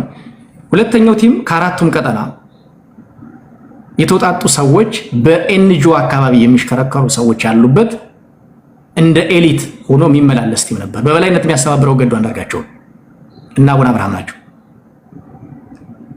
ይሄ ቲም መቀሌ ይመላለሳል። ሁለተኛው ቲም ነው። ከዚህ ቲም ውስጥ የጎንደር ሰዎች ነበሩበት፣ የወሎ ሰዎች ነበሩበት። ይሄ ቲም መረጃ ያወጣል። ይህን ቲም ይመራ የነበረው አንደኛው ኮሎኔል ተወልደ ይመስለኛል፣ አሜሪካን ሀገር ነው ያለ። በቃ ኮሎኔል ተወልደ መረጃ ለመንግስት ሰጥቶ ነው እንግዲህ ወደ አሜሪካ መጣ የሚባለው። እሱ እንግዲህ ሌላ ጊዜ የሚወራ ነው የሚሆነው ማለት ነው። ይሄ ቲም ነው አማራ ክልል ያለውን የቀውስ ቀጠና ቢሃይንድ ዘ ሲን ከመጋረጃ በስተጀርባ ሆኖ የሚመራው፣ የሚያስተባብረው፣ ፋይናንስ የሚያደርገው፣ ዳይሬክሽን የሚሰጠው። ይሄ ግን ማንን ይጠቀማል? ብልጽግና የሚገለውን የብልጽግናን ሞት አግራቤት ያደርጋል። በኢትዮጵያ ውስጥ ራሱ ወያኔ ይገላል፣ ኦነግ ይገላል፣ ሌላው አማራም ውስጥ ደግሞ ሌላ የሚገላል። እዛ ውስጥ ደግሞ ገዳይ ያዘጋጃል። ገዳይ ብቻ አይደለም ቀባሪ ያዘጋጃል። ቀባሪ ብቻ አይደለም አልቃሽ ያዘጋጃል።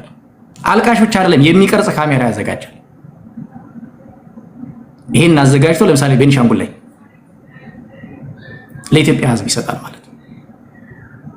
ዘንድ የአማራ ሕዝብ በእነዚህና መሰል ጉዳዮች የጽምዶ ፕሮፓጋንዳ ሰለባ፣ የብልጽግናም ዱላ ማረፊያ ተደረገ ማለት ነው። በዚህ ሂደት ውስጥ ቅድም አነሳሁት የወያኔ ግምገማ ነበራት። አማራና ማዕከላዊ መንግስትን በማዋጋት ሁለቱን ማዳከም የሚል አሁን ማን ደከመ? ማዕከላዊ መንግስቱ ባይደክም እንኳን ቢያንስ አማራ ደክሟል። እንዴት ደከመ? የህዝብ አንድነቱ ተሸርሽሯል። አሁን ባለው ሁኔታ የጎንደር ፋኖ ጎጃምን አልፏል። የጎንደር አይደለም የምዕራብ ጎጃም ፋኖ ምስራቅ ጎጃምን አልፎ መሄድ አይችልም። የህዝብ ለህዝብ አንድነቱን ሸርሽረውታል። ወያኔን ይዋጋሉ የሚባሉ አቅም ያላቸው ሰዎች የተወሰኑት ተገለዋል። የተወሰኑት ሳይሆን በጣም ቁልፍ የሚባለው በመጀመሪያው ውጊያ ላይ እና ይሸሽምን የመሰሉ ከሌላ ሀገር የሄዱት እነ ውባንታ ባተን የመሰሉት እነ ከፍ ያለው ደሴን የመሰሉት በኢትዮጵያ ቴሌቪዥን ያን ያለው ዶክመንታሪ የተሰራላቸው በጦርነቱ እነ ኪሮቤልን ከሆቴላቸውን ጥለው ጋሸና ምሽግ ድረስ ሂደው እንደዚህ ሲሉ ነበር።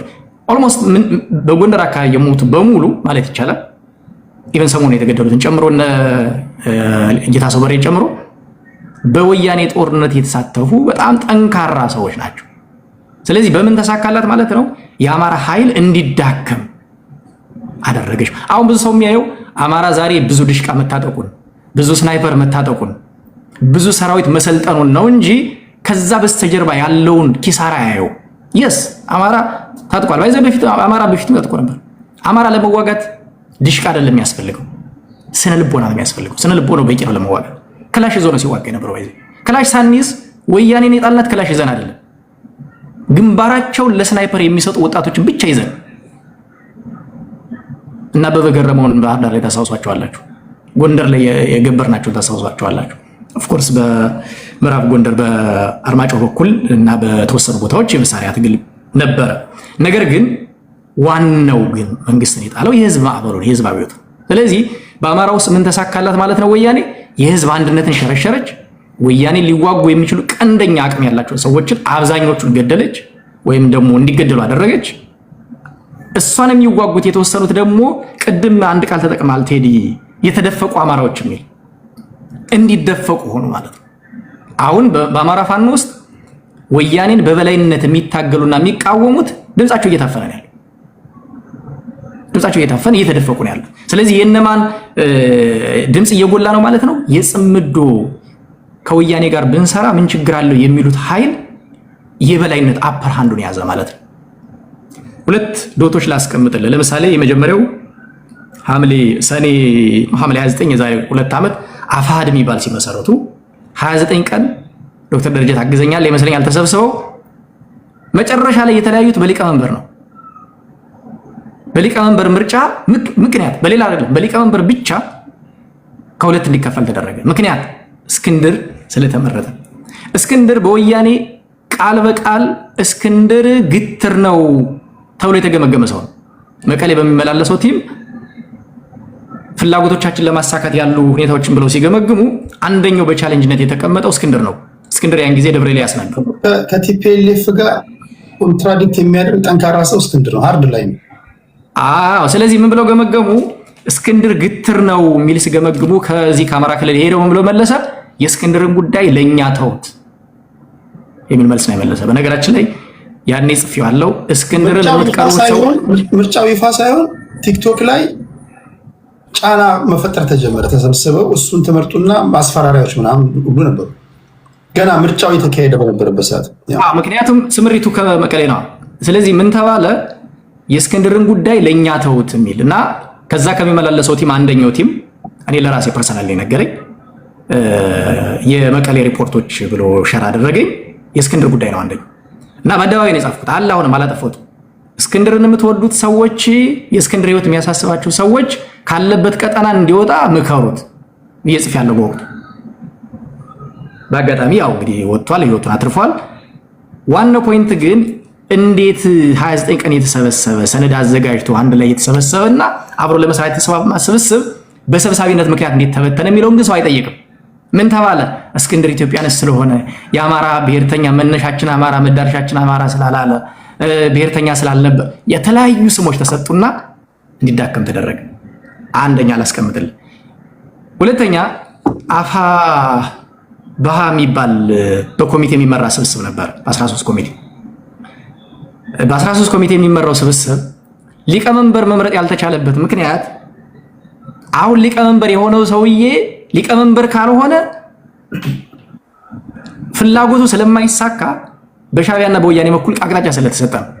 አሁን ሊቀመንበር የሆነውን ሰውዬ ደግሞ አፋባ ውስጥ ሊቀመንበር ከሆነ ሰራዊት ይበተንብኛል የሚል ስብስብ በሌላ መንገድ መጣ። እንደሞ ዲዘርቭ ማታረግም አንተ ከማን ተሽለ ነው የሚል ሐሳብ ያላቸው ሰዎች መጥተዋል።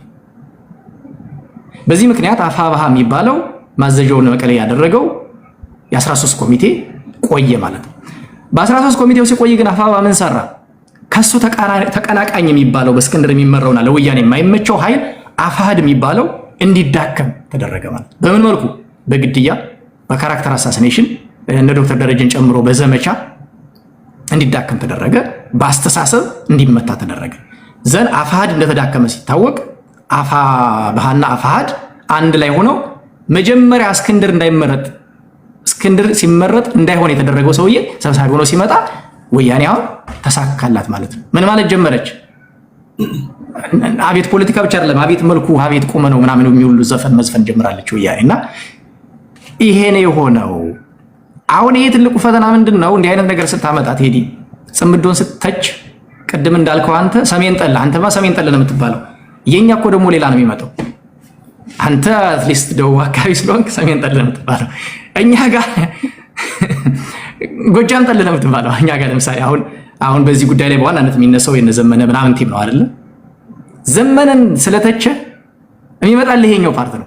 ወራስ ግን ዘመነ ከአማራ ህዝብ ቀንደኛ ጠላት ጋር ሆኖ አማራን እየወጋ መሆኑን ግን ደግሞ መናገር አይፈልጉም። የአማራ ህዝብ ጠላትን ጎትቶ እያመጣ መሆኑን መናገር አይፈልጉም። ይሄን ስትናገር አንተ ጋር ይመጣዋል። ማጠቃላይ ሌላ ፕላርግ ለረጅም ሰዓት እንዳልይዝባቸው ሌሎችንና ጽምዶ መቼ ተፈጠረ የሚለው ይሄ ነው። ለምን ተፈጠረ? የአማራን ኃይል በማዳከም ወደ ማዕከላዊ መንግስት መጣለው በሚለው ግቡ ምንድነው? ወልቃይትና ራያን መያዝ ነው። ከቻለ ሀገር ይሆናል፣ ካልቻለ ይደራደራል። አሁን ባለው ሁኔታ እሱ ይሳካል? ዊዶ ነው መቼ ሊሳካ እንደሚችል አላቅም። ጥቅሙ ምንድነው ካልከኝ ጽምዶ ለአማራ ህዝብ 0.0 ምናምን ጥቅም የለው፣ ጉዳት ነው። ጉዳቱን ግን ልዘረዝርልህ እችላለሁ። ለምሳሌ ቲፒኤልኤፍ የአማራ ህዝብ አይደለም፣ አሁን የኦሮሞ ህዝብ አይደለም፣ የትግራይ ህዝብ ጠላት ነው። ከቲፒኤልኤፍ ጋር ልስራ ብለህ አማራው ስትሄድ ራሱ ጠላት የሚያደርግህ ትግሬው ነው። አሁን ትግሬው ራሱ ማለት ነው ህዋትን ያወጣው ያበቀለው የወለደው ማለት ከትግራይ ጋር እየተጣላ ነው ማለት ነው። አፋርን እንደ አማራ ጨፍጭፏል አይደል? ቲፒኤልኤፍ በጦርነቱ ጊዜ ከዛም በፊት አፋር ባይዘው የሚናገርለት ስለሌለ ነው እንደ አማራ የተጨፈጨፈው። አፋርን ነው ጠላት የምታደርገው ከማን ጋር? ከአማራ ጋር። ምን ብለህ? ከቲፒኤልኤፍ ጋር ልሰራ ነው እኔ ከአማራው አብራክ የወጣሁት ከቲፒኤልኤፍ ጋር ሰርቼ ሀገረ መንግስት ልሆን ነው ስትለው ማን ነው የሚሸሽ? አፋሩ ምን ብሎ ጠላት ይዘብ ይመጣ ብሎ ቢጎዝ ተጨፍጭፏል። ሶስተኛ ህዝብ ልጨምርልህ። የሙስጠፌን አንድ ንግግር ሌላ ሰው ካልተናገረው እኔ ኮት ላድርገውና ቲፒኤልኤፍ የምትመጣ ከሆነ በቅርብ ነው የተናገረው ሰሜን ባይፈርስ የሚባል ቲፒኤልኤፍ የምትመጣ ከሆነ እኔ ሶማሌ ክልል ይዤ ሀገር ነው የምሆነው የሚል ሾኪንግ እኮ ነው አይደል? ለኛ እንዴት ሾክ እንደማያደርገን አላውቅም። ለአማራዎች ቲፒኤልኤፍ ማለት ለሶማሌው፣ ለአፋሩ፣ ለቤኒሻንጉሉ፣ ለጋምቤላው፣ ለደቡቡ፣ ለጉራጌው ቲፒኤልኤፍ ባይዞይ ከጠላትም በላይ ነው። ስለዚህ ቲፒኤልኤፍ ጋር ሰራው ስትለው ምን እያልከው መሰለ? ሶማሌን ከኢትዮጵያ እንዲገነጠል እየገፋው ነው። ጠላት እያመጣህለት እንደሆነ እየነገርከው። ለአማራ ብቻ ነው የሚመስለው አሁን ብዙ ሰው። ስለዚህ የጽምዶ ጉዳይ እዚህ በኋላ እንትንም አይኖርህም እንጂ አሁን ይሄ ድጋሚ በጦርነት 4 ኪሎ የሚመጣ ከሆነ አንደኛ ሀገሪቱ ሰው የላትም ማለት ነው። ሁለተኛ ሊሆን የሚችለው ነገር ማሰብ አለበት። የመጨረሻ በቁም መሞት ነው። በጠንካራ ቋንቋ ቀር ያለ ነገር ላይ ስቴት ሌጂቲሜሲ ያሳጣል። እንደ ሀገር ስቴት ሌጂቲሜሲውን ታጣለህ እንደ ማህበረሰብ። ይገባኛል።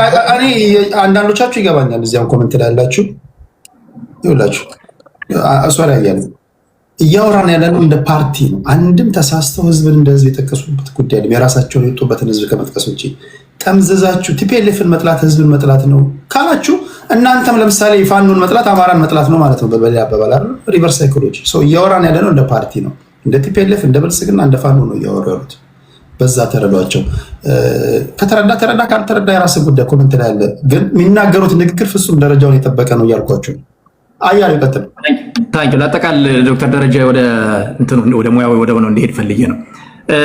ሰው ጠላት ነው እያፈራልን ያለ ለእኛ ብቻ ለአማራዎቹ ብቻ ሳይሆን ለአማራ ኢትዮጵያውያን ራሱ ጠላት እንዲሆኑት ነው ጠላት እያፈራንለት ያለ።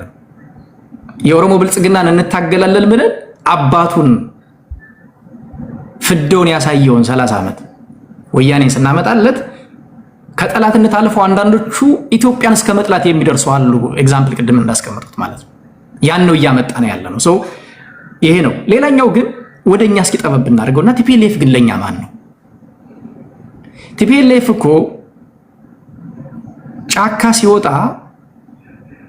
የትግል ግቤ ብሎ ያስቀምጠው በሰነዱ በቃል አይደለም፣ በሰነዱ ጸረ አማራ ብሔራዊ ጭቆና ነው የሚለው አይደል? ጸረ ኢምፔሪያሊዝም፣ ጸረ የአማራ ብሔር ጭቆና ምናምን ነው የሚለው።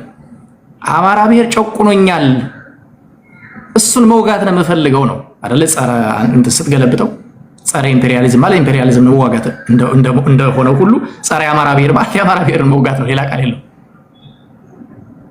የአማራ ብሔርን ለመውጋትና በኋላም በተግባር ዘር ማጥፋት ድረስ የፈጸመብን ወያኔ በየትኛው መለኪያ ነው የአማራ ህዝብ ወዳጅ ሊሆን የሚችለው? ፎርዛት ማተር ወያኔ የአማራ ችግሮችን ከፈጠሩት ዋና ዋና ከሚባሉት አካላት ቁጥር 1 ነው። ቁጥር 1 ቁጥር 3 ብለን እስከ 3 ብንጠቅስ ወያኔ ነው ባይዘው የሚጠቀስ። ብልጽግና ገና ትናንት የመጣ ነው። ብልጽግና ለብልጽግና መከራከር አይደለም። ብልጽግና የአማራን ህዝብ በሰነድ አጠፋለሁ ሚል ነው እስካሁን አላየው። በሰነድ በተግባር ገድሏል። ያው የወያኔ ልጅ ስለሆነ በሰነድ ግን በተጨባጭ አማራን አጠፋለሁ ሚል አላየው። ወያኔ ግን በሰነድ ከመጻፍ አልፎ በተጨባጭም ጭምር ፈጽሞብናል። ስለዚህ ቁጥር 1 ጠላት ነው ማለት ነው ወያኔ። አንደኛው ይሄ ነው። ሁለተኛው ሌላ ሰነድ ልጥቀስና ማን አባይ ነው የሚባል አንድ ሪሰርች የሰራው ላይ 82% የአማራ ህዝብ ትግሬን ይጠላል ይላል። እና ከዛ ውስጥ ያው አማራ ምለው አማራ በሚል መጠቀም ስለፈለኩ ነው። እነሱ ምሉት የሸዋ አማራ ነው የሚሉት። 82% የሸዋ አማራ ትግሬን ይጠላል ወይም አማራ ትግሬን ይጠላል ብለው ዶክመንት ሪሰርች እየሰሩብህ ጠላት ነው ብሎ የፈረጀህን አካል ወደ አንተ ስትጋብዘው ምን ሊያደርግ እንደሚችል እንዴት ማሰብ ይጠፋል። ሪሰርች ዝም ብዬ ነው አይደል የተናገርኩት። የሰራው ባይዘው ትግሬ ነው ሪሰርች። ማን አባይ ነው የሚባል ስሙን ጠፋኝ እንጂ ተድለዋል። ስለዚህ ጠላት ያልከው ያለህ አካል ጋር ልትሰራ የምትችለው ምን ልታገኝ ነው ነው። ለምሳሌ ከህወሓት ምን እናገኛለን? መሳሪያ ኦኬ which is good መሳሪያ ሊያገኝ ይችላል የአማራ ፋኖ። ከመሳሪያ በመለስ ግን መሳሪያው እኮ የተሰጠህ አንተ ልትገልበት ነው። አይዞህ ወያኔ መሳሪያ የምታቀብለን እኛና ብልጽግና እንድንገዳደል ነው። እኛም ስንሞት ብልጽግናም ሲሞት ወያኔ ተጠቃሚ ናት። ከተገዳደለ በኋላ መሳሪያውን ለኛ ሰጣና እኛ ከሞትና ከተገዳደለ በኋላ እሷ ትመጣለች። አይዞህ ይሄ ጥቅም አይደለም፣ ጥቅም አይደለም። ከወያኔ መሳሪያ መቀበል የሚመስለው ሰው ጥቅም ነው የሚመስለው። ኢንዳይሬክትሊ ሁለት የሷ ጠላቶች ብላ የፈረጀቻቸው አካላት እንድንገዳደል ነው መሳሪያ ያቀበለችን ያለችው። እንግዲህ ጥቅም የሚሉት ይሄን ስለሆነ ነው። እኔ ፋኖ ደጋፊዎች ስለሚያነሱ ይሄን ማነሳው። ከዛ ውጭ ድንበር ነው አይደል? ድንበር ከወያኔ ጋር ጸብነን፣ ማንነት ርስት ጸብነን፣ የፍትህ የህገ መንግስት የጄኖሳይድ ምናምን ጸብነን። ግንኙነት በምን ላይ የተመሰረተ ነው? ጥምረት ስትፈጥር፣ አብሮነት አብሮ መስራት ስትፈጥር በራስ ጥቅም በጋራ ጥቅም ላይ የተመሰረተ ነውና ምንም የምናገኘው ነገር የለም ነው። ጽምዶ የተመሰረተው የአማራን ህዝብ መቀመቅ ውስጥ ለመክተት ነው። አሁን ቅድም እንዳልኩት ፌዙ ፌል እያደረገ ነው። የጽምዶ 3ኛው ፌዝ ላይ ያለ ነው። የጠነከረው የጀመረው ወያኔ እንደወደቀ ነው። የጠነከረው በጦርነቱ ጊዜ ነው እና በፋኖ ትግል ውስጥ ነው። አሁን የመውደቂያው ፌዝ ላይ ነው ያለው። ቃል ለምድር ቃል ለሰማይ ነው የሚባለው። ከወያኔ ጋር ከዚህ በኋላ አንሰራም፣ በፊትም ሰርተን አናቅም ብለው ይመጣሉ። አሁን ጽምዶን ሲያቀነቅነው የነበሩት በቅርብ ከወያኔ ጋር በፍጹም ሰርተን አናቅም አንሰራም ብለው ይመጣሉ። ጀምሮታል። አስረስ ማረ ከሳምንት በፊት አንድ ወንድማችን ላይ ገብቶ እንደዚህ አይነት መግለጫ ሰጥቶ ማስጠንቀቂያ የሚሰጠው አይቻልም። ለምን ማስፈራሪያ ሰጥቶ አልገባኝም። ቅድም እንዳልኩህ የአማራ ፋኖ የሚባለው ሁሉን አይደለም። ፋኖ ስልባይዞይ በጣም ኢኖሰንት የሆኑ ሰዎች አሉ፣ በጣም ብዙ ከልባቸው የሚታገሩ። ነገር ግን ላይኛው የአማራ ፋኖ አመራር ማዘዣ ጣቢያው መቀሌ ነው። አያና ነው ማንም የሚባል ልጅ አለ ከጎጃም ከነሱ የደህንነት የነበረ ልጅ መጥቶ ገብቶ ሲናገር የምሰማው ልጅ አለ። እየደወለ የሚያዛቸው እኮ የነበረው ስታሊን ማለት ነው። አሁን የስታሊንን ሚና ስለምንቀውም እውነት ለመናገር እንትን ብዬው አላቅም፣ አስቤውም አላቅም። የምከታተላቸውም ሌሎቹን ነው። ሌሎቹ እዚህ ቅድም የጠቀስኩልን ኮሎኔሎቹ እዚህ መጣው እዛ ያሉ አሉ ሌላ ቁልፍ 3 ሰዎች እነሱን የምከታተል ማዘዣ ጣቢያው መቀሌ ስለነበር ከነሱ ፈቃድ ውጭ እኔ ለምን እንደሄደን የማላቅም ሲያዝበት የጎንደር ሚዲያ ጋር ስታሊን ፖለቲካ ተንታኝ ሆኖ ሲያስፈራራ እንግዲህ እግዚአብሔር ያሰብ መድኃኒዓለም ላይ ያሳብ እንግዲህ ምናልባት አድራይቶ መናገር ማለት ነው። ይቅርታ በጣም አዩ ምናልባት ከዘረጋኸው አንድ እንትን አወቃቀር ተፈጥሯል በሚዲያ እንትን በሚዲያ ደረጃ ማለት ነው። አፋሕድ ከመመስረቱ በፊት ማን አፋብን ከመመስረቱ በፊት አንድ ኦርጋናይዜሽን ነበር። የመጀመሪያ እንትን ስቴፕ 1 የሚባለው የሚዲያ ኦርጋናይዜሽኑን ወደ አንድ ካምፕ የመጠቅለል ስራ ነበር ተሰርቶ የነበረው እና ያ የሚዲያ ኦርጋናይዜሽን በሚዲያ ካውንስል አማካኝነት ሚዲያ ካውንስል የሚል ስያሜ ተሰጥቶት እነ መዓዛ መሐመድ በበላይነት የሚመሩት ነው። ያ የሚዲያ ካውንስል ዋና ዓላማው ምንድነው? አጠቃላይ የአማራን ኮዝ የያዙ ሚዲያዎች አንድ ላንቃ ብቻ እንዲኖራቸው፣ አንድ ሶርስ ብቻ እንዲኖራቸው፣ አንድ አማካሪ እንዲኖራቸው፣ አንድ አዛዥ እንዲኖራቸው እና በዛ ፍሰት ውስጥ ነው የሚያልፉት። አማካሪያቸው የበላይ አማካሪያቸው ስታሊን ገብረስላሴ እና እነዛ ሰዎች ማንም ከፈቀደላቸው ውጪ መንቀሳቀስ አይችሉም። ስለዚህ የጽምዶን ወንድም ከትህነግ ጋር አብሮ የአጋርነት ስራን የፈረሙና ቃል የገቡ ሰዎች የገቡ አመራሮች በዛ ፕሪንሲፕል ነው የሚጓዙት እና በፕሪንሲፕል ደረጃ ስታሊን ገብረስላሴ ልክ ነው። ቃል አላቸው። እኛ ባስቀመጥንላችሁ ሮድማፕ ነው የምትጓዙት ተብለዋል። አለቃው ሳይፈቅድለት እንዴት ምን አባቱ ነው ሚዲያ ላይ ደርስ ይጀምር? ራሱ ድፍረት ነው መድፈሩ ራሱ ዛሴት ይህን ቃል መከታው ላይ መናገር አይችልም፣ ሀብቴ ላይ መናገር አይችልም። ምክንያቱም በዛ ሮድማፕ ውስጥ የሉም እነዚህ ሰዎች።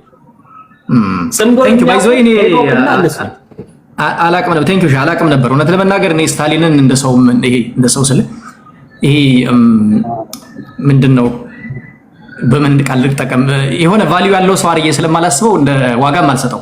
ከስታሊን ይልቅ በጣም አጌንስት ሆነ ለረጅም ዓመት የቆየ ነው አለ አይደል ላሉላ ክሬዲት ይሰጣል። በጣም ፍሬ ያለው ልጅ ሰው ስታሊንን እንደሞኝ ነው ሁሉ ማስበው እውነት ለመናገር በዚህ ልክ አማራ ትግል ውስጥ ገብቶ ማለት እጀ ረጅሙ ነው እንትን ይሰራል የሚል ግምት ኖሮኝ አያውቅም። ግምት ራሱ ኖሮኝ አያውቅም። እና በቀደም ግን እንትናን አስረስን ሲያስፈራራ ሰምቼው ማለት ነው። አይ በቃ ለካኛን እንጅሎች ግን ባይዞ አንድ ነገር የሚያሳየው ነገር አለ። ህዋቶች ሂደው ሰው ጨርሰው ስታሊን ላይ ወድቀዋል። ህዋት እኮ በጣም ቀላል ድርጅት አልነበረም ወገን። እና አሁን የሚያሳይ ሰው ጨርሶ በቃ ስታሊን ላይ ወድቀዋል ማለት ነው።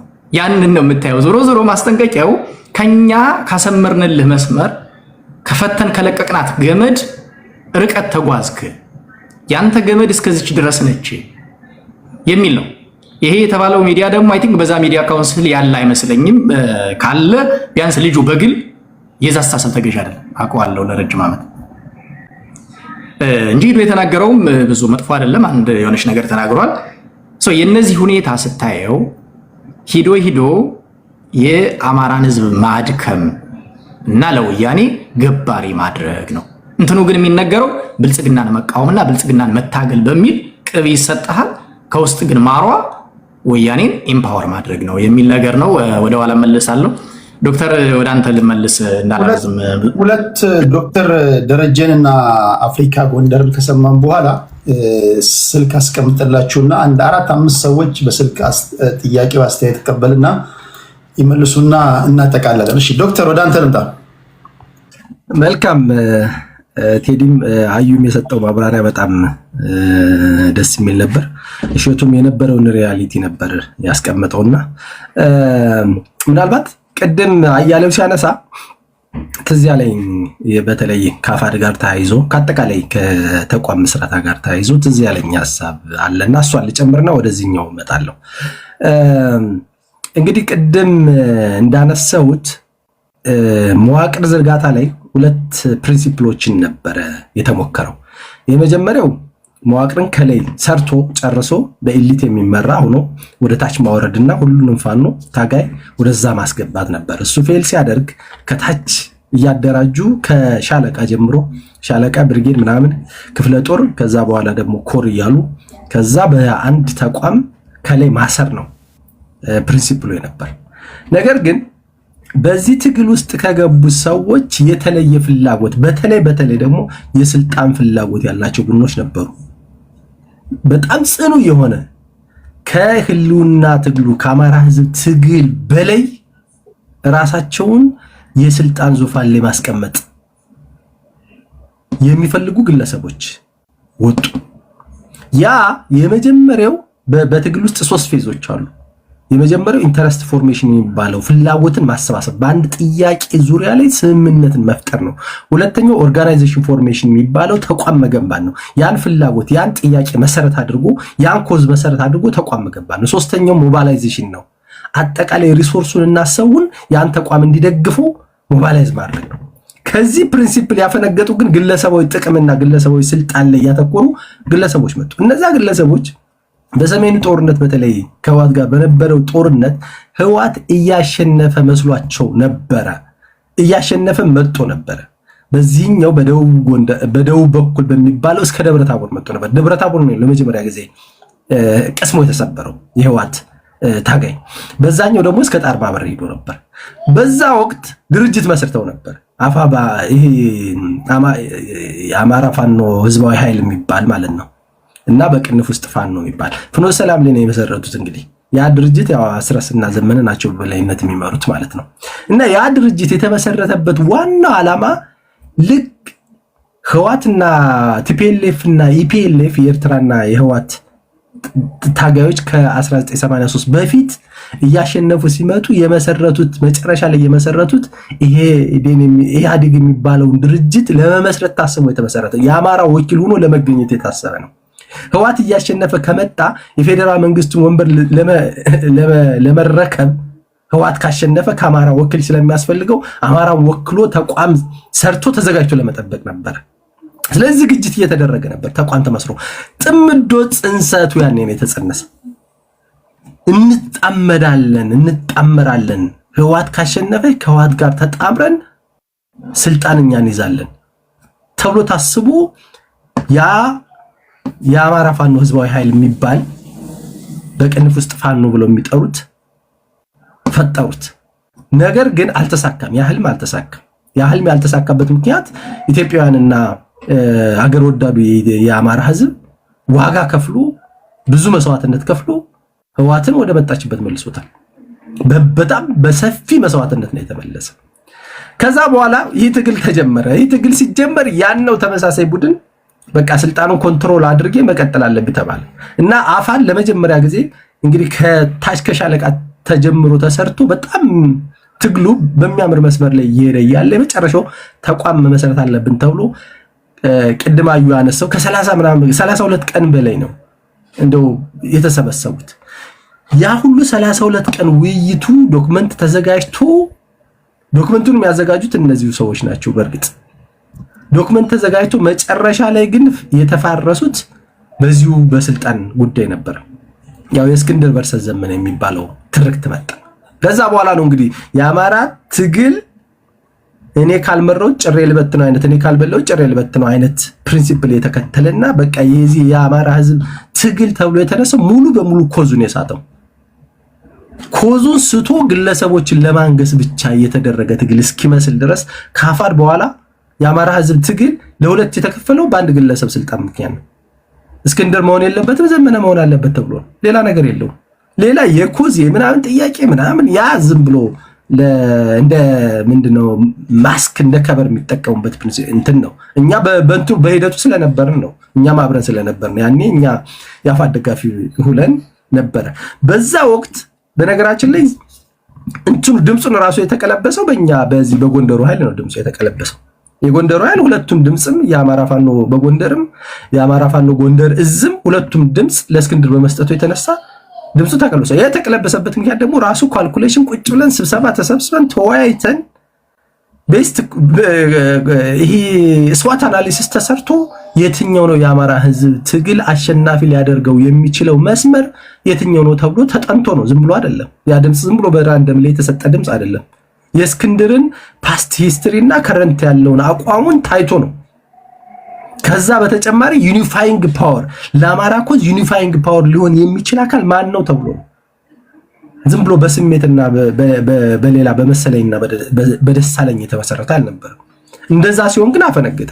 እኔ ስልጣን አልያዝኩም ያለው አካል ማለት ነው።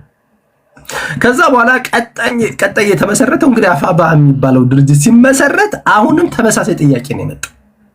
የስልጣን ጥያቄ፣ የግለሰብ ጥያቄ ነው። አሁንም ዘመነ መምራት አለበት የሚባለው ጥያቄ ነው የመጣው።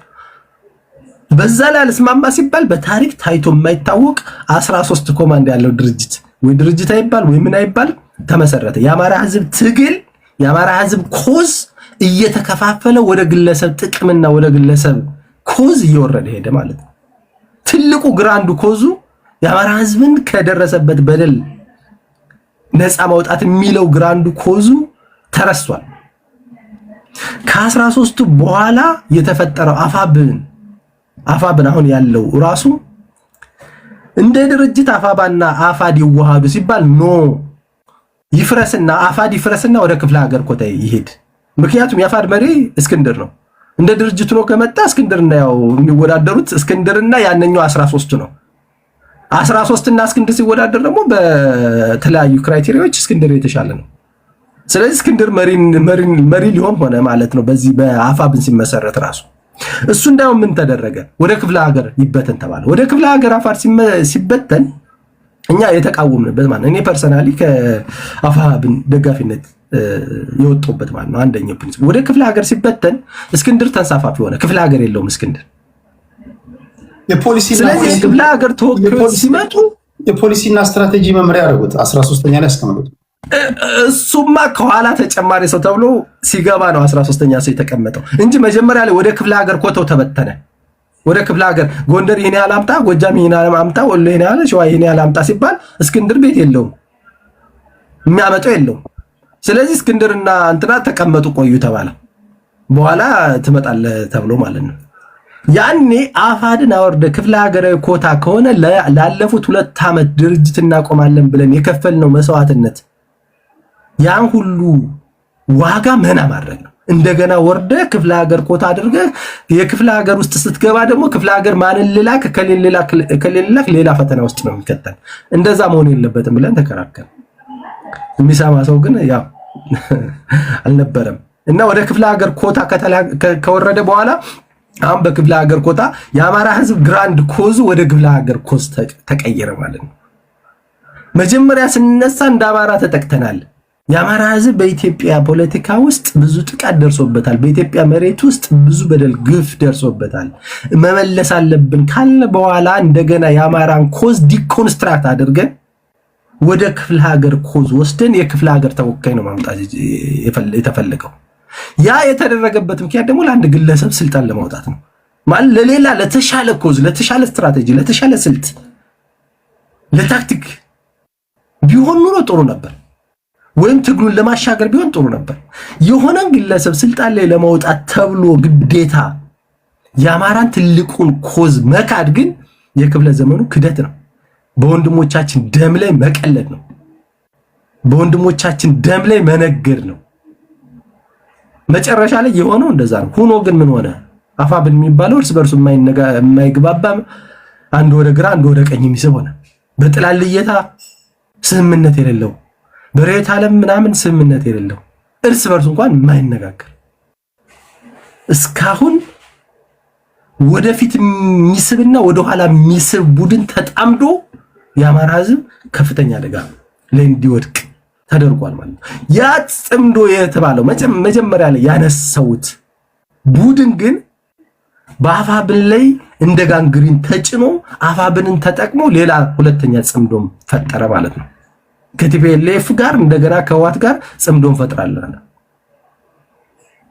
አሁን ወደ ሳይንቲፊካል እንትኑ እንምጣ። ጽምዶ የሚለው ጥምረት ነው፣ ሌላ ነገር የለውም። ወደ አማርኛ ሲቀየር ጥምረት ከሳይንስ አንጻር፣ ከፖለቲካል ሳይንስ፣ ከዓለም አቀፍ ግንኙነትና ከስትራቴጂ ጥናት አንጻር በሶስት ነው የሚከፈለው። ወይ ታክቲካል ነው፣ ወይ ስትራቴጂካል ነው፣ ወይም ደግሞ በቅፍ ላይ ለዋል የሚባለው ነገር በእንግሊዘኛው ባንድ ዋግኒንግ ይባላል። ታክቲካል ከሆነ በአጭር ጊዜ የሚፈጸሙ ጉዳዮችን ለመፈጸም ሲባል በጋራ እንስራ የሚባለው። ለምሳሌ ቅንጅት የሚባለው በ1997 የፈጠረው ጥምረት ነበረ። የተለያዩ ፖለቲካ ፓርቲዎች ነበሩ። ኑ በጋራ ነውና እናሸንፍ ብለው የተጣመሩበት ማለት ነው። መጨረሻ ላይ ነው ያደረጉት። ተመሳሳይ ነው። የምርጫ ዘመቻ ስታደርግ በጋራ ዘመቻ እናድርግ፣ ወይም ደግሞ ከተቃራኒ ፖለቲካ ፓርቲ ሆነህ በአንድ ላይ እንስራ ብለህ የምታደርጋት አጭር የሆነች ረጅም ጊዜ የማይሄድ የተወሰነች አጭር ጎል ለማሳካት የሚደረግ ነው ታክቲካል። ስትራቴጂካል ከሆነ ደግሞ ወዴት ነው የምንጓዘው? የመጨረሻ ህልውናችን ምንድን ነው? የት ላይ ነው የምናርፈው ተብሎ ለረጅም ጊዜ ጥቅም ተሰርቶ የህዝብ ጥቅም በየትኛው መንገድ ነው ሊረጋገጥ የሚችለው ተብሎ የሚደረግ ነው። የመጨረሻው ግን በአንድ ዋግኒንግ የሚባለው ሁለት አይነት ናቸው። በነገራችን ላይ አንደኛው የጅብ ጥምረት ነው፣ ሌላኛው ደግሞ የማታለል ጥምረት ነው። ይህኛው ጥምረት ግን እኔ በጣም ደካማ ነኝ፣ አቅም የለኝም፣ ጠንካሮች ሊበሉኝ ነው። ስለዚህ ከጠንካራው ኪስ ላይ ልቀመጥ ወይም ደግሞ ከመዳፍ ላይ ልቀመጥና አድነኝ፣ ካንተ የተተረፈረፈውን ምናምን ትራፊዎች ልክ አንበሳ አድኖ ሲተርፍ ጅብ እንደሚበለው አንተ ገጥመ ሲተርፍ እኔ ካንተ በላለሁ ብሎ የሚገቡ ልክ አሜሪካ የምትከተለው። ለምሳሌ አሜሪካ እና ደቡብ ኮሪያ ጥምረት በጣም ጠንካራ ጥምረት አላቸው። ምክንያቱም አሜሪካ ብዙ ጊዜ ሰሜን ኮሪያዎች ደቡብ ኮሪያን የአሜሪካ ልጅ ይሏታል። አሜሪካ ናት የምታሳድጋት። ሁሉ ነገር ወታደር አለ፣ እዚህ ቤዛ አላቸው ምናምን፣ ሁሉን ነገር የሚሰጧቸው እንደዛ ነው።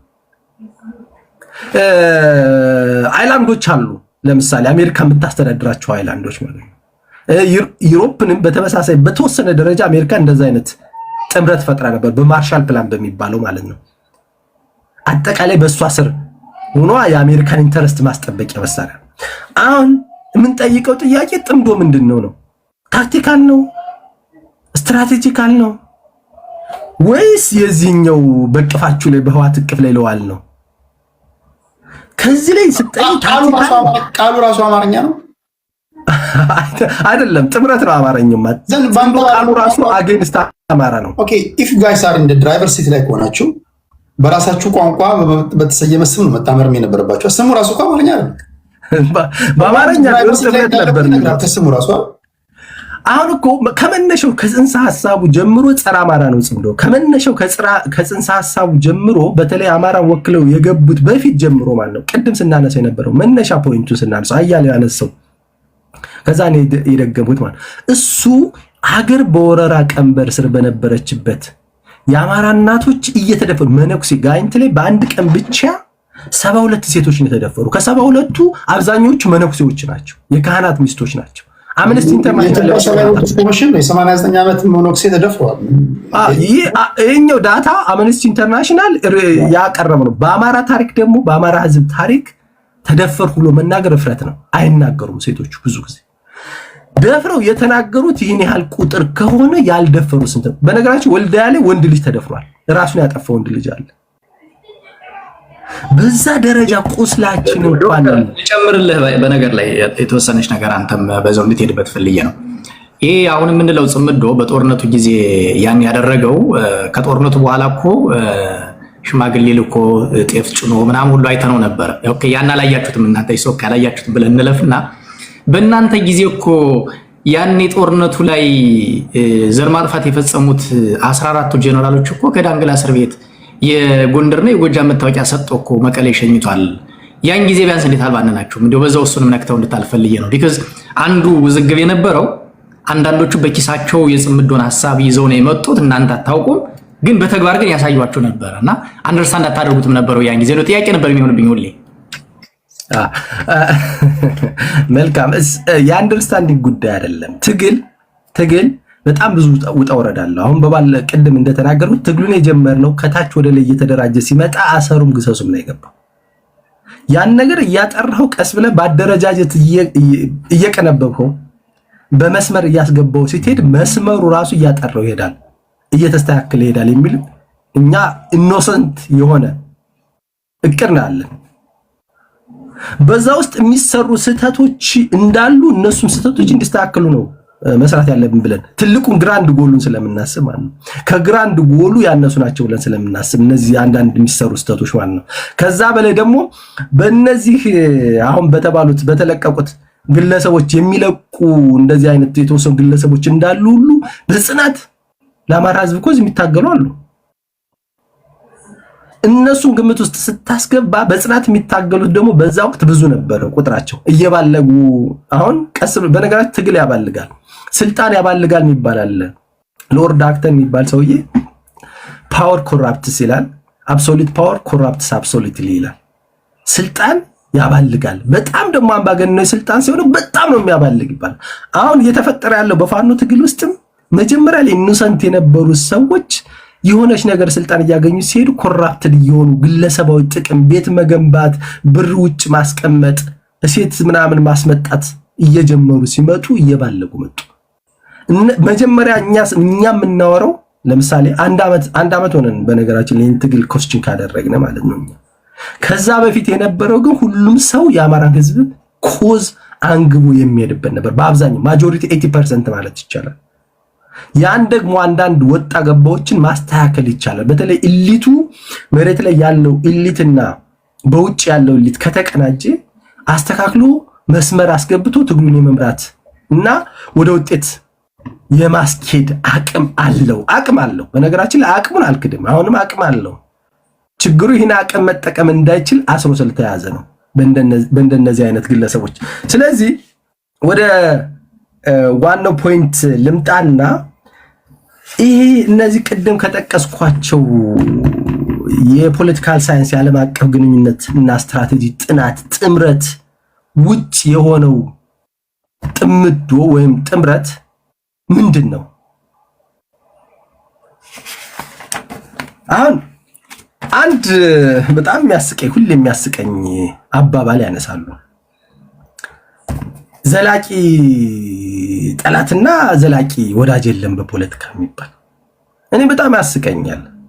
እነዚህ ሰዎች የሚያቋት አንዷን ለምሳሌ አንድ ሰንተንስ ሙሉ ሰንተንስ አበበ በሶ በላ ከሆነ አበበ በላ ነው፣ ምን በላ ምናምን የሚለውን ይተውታል ማለት ነው። ሁሉም እንደ መሪ ቃል ነው የሚጠቀመው። አበበ ድንጋይ አቢዩዝ ይደረጋል ማለት ነው። እና ይሄ አባባል ሎርድ ፓልመርስታን የሚባል የ19ኛው ክፍለ ዘመን እንግሊዝን ታላቅ ያደረገ ፖለቲካል ስትራቴጂስት እና መሪም የነበረ ፕራይም ሚኒስተርም የነበረ ሰው እየተናገረው ነው። እና ሰውየው ምንድን ነው የሚለው? ቀጥታ ነባለው። ብሪታንያ ዘላቂ ወዳጅ ወይም ዘላቂ ጥላት የላትም። ዘላቂ የሆነ የብሪታንያ ብሔራዊ ጥቅም ብቻ ነው ያለ። ይህንን ጥቅም ማስጠበቅ ደግሞ የኛ ኃላፊነት ነው። ስንት ኮንሰፕት አለ እዚህ ውስጥ? 3 ኮንሰፕት አለ። አንደኛው ኮንሰፕት ምንድነው? ዘላቂ ወዳጅና ዘላቂ ጠላት የለም። ፕሪንሲፕል እንይዘዋለን። ይህን ብቻ ይዘግን አትሄድም። ምን አለ? ዘላቂ ብሔራዊ ጥቅም አለ። ከዛ ሶስተኛው ምንድነው የሚለው? ይህን ዘላቂ የሆነ ብሔራዊ ጥቅም ለማስጠበቅ የኛ ኃላፊነት ነው፣ ዋጋ እንከፍላለን ነው። ከዛ ግን ጥምዶ ግን የመጀመሪያዋን ነው የሚወስዳት። ዘላቂ ወዳጅና ዘላቂ ጥላት የለም። ስለዚህ ዝም ብዬ ጣመዳለሁ። ዝም በቃ የለመን ምንድነው የሚባለው? ዝም ብሎ የድድብና አስተሳሰብ ማለት ነው። በነገራችን ላይ ጥምረት የሚመሰረተው በመሰረታዊነት በብሔራዊ ጥቅም ነው። በጥያቄ በኮዝ ላይ ተመስርተ ነው። ኮዝ ምንድነው? የአማራ ህዝብ ኮዝ ምንድነው ነው የመጀመሪያው ጥምረት ለመመሰረት ቅድም ያነሳናቸው ጥያቄዎች ናቸው። አዩ ደራሽ ጥያቄ ይበለው ነባር ጥያቄዎችም አሉ። ያሁኑ እንኳን በደራሹ ነው የተነሳ በነባሩ አልተነሳም ብንል እንኳን ነባሩ ጥያቄዎች ማን ነው የፈጠራቸው? ነባሮቹን ጥያቄዎች እንዴት ነው ልናስመልሳቸው ምንችል ነው? እነዚህ ነባር ጥያቄዎች ግምት ውስጥ አስገብተን ነው ከማንኛውም አካል ጋር ልንነጋገር ልንደራደር ምንችለው ማለት ነው። ስለ ፖለቲካል ትርክት ስታወራ የአማራ ህዝብ ጨቋይ ነው ብሎ የፈጠረን በሰነድ ያስቀመጠን አካል ጋር ቁጭ ብለህ ስለ ፖለቲካል ትርክት ለውጥ እንዴት ነው የምታወራው? ያን ሐሳቡን አልቀየረ። ቀይር ያለው ብሎ አላስረዳ። ስለ ወሰንና ማንነት ጥያቄ፣ ስለ ወልቃይት ጠገዴ ጠለምት ራያ ጥያቄ እየታገልኩ ነው መነሻዬ ኮዜስ ነው ብለህ ከተናገርህ ያን ጥያቄ እንዳይመለስ የሚሰራ ካር ጋር እንዴት ነው ልሰራ የምችለው? አሁን እኮ በጣም እየገረመኝ ያለው የአማራ ፋኖ እኔ በዚህ በትግሉ ውስጥ ያሉት የሚታገሉ ለማን ነው? ለአማራ ህዝብ ነው ብለው ካሰቡ ህዋት የሚታገለው ለምን ነው? እነዚህ የአማራ ህዝብ ጥያቄዎች እንዳይመለሱ ነው። ዳትስ ምንም እንትን ምን ነገር የለም። ለምሳሌ የህዋት የወልቃይትን የጠለምትን የራያን ጥያቄ ለማስመለስ የምትታገል ከሆነ ህዋት የሚታገለው ግን በተቃራኒው እነዚህ ጥያቄዎች እንዳይመለሱ በተቃራኒው የኔ ናቸው እኔን የምወስዳቸው ከ1960 ጀምሬ ያስኳቸው ደደቢት ስገባ ጀምሬ ጥይት የመጀመሪያውን ጥይት የተኮሰው እኮ በጠለምት አማራ ላይ ነው ህዋት። ያኔ ጀምሮ እኮ ከፋኝ ብሎ የአማራ ህዝብ በተለይ የጎንደር አማራ እኮ ዋጋ ሲከፍል ነው ይኖር።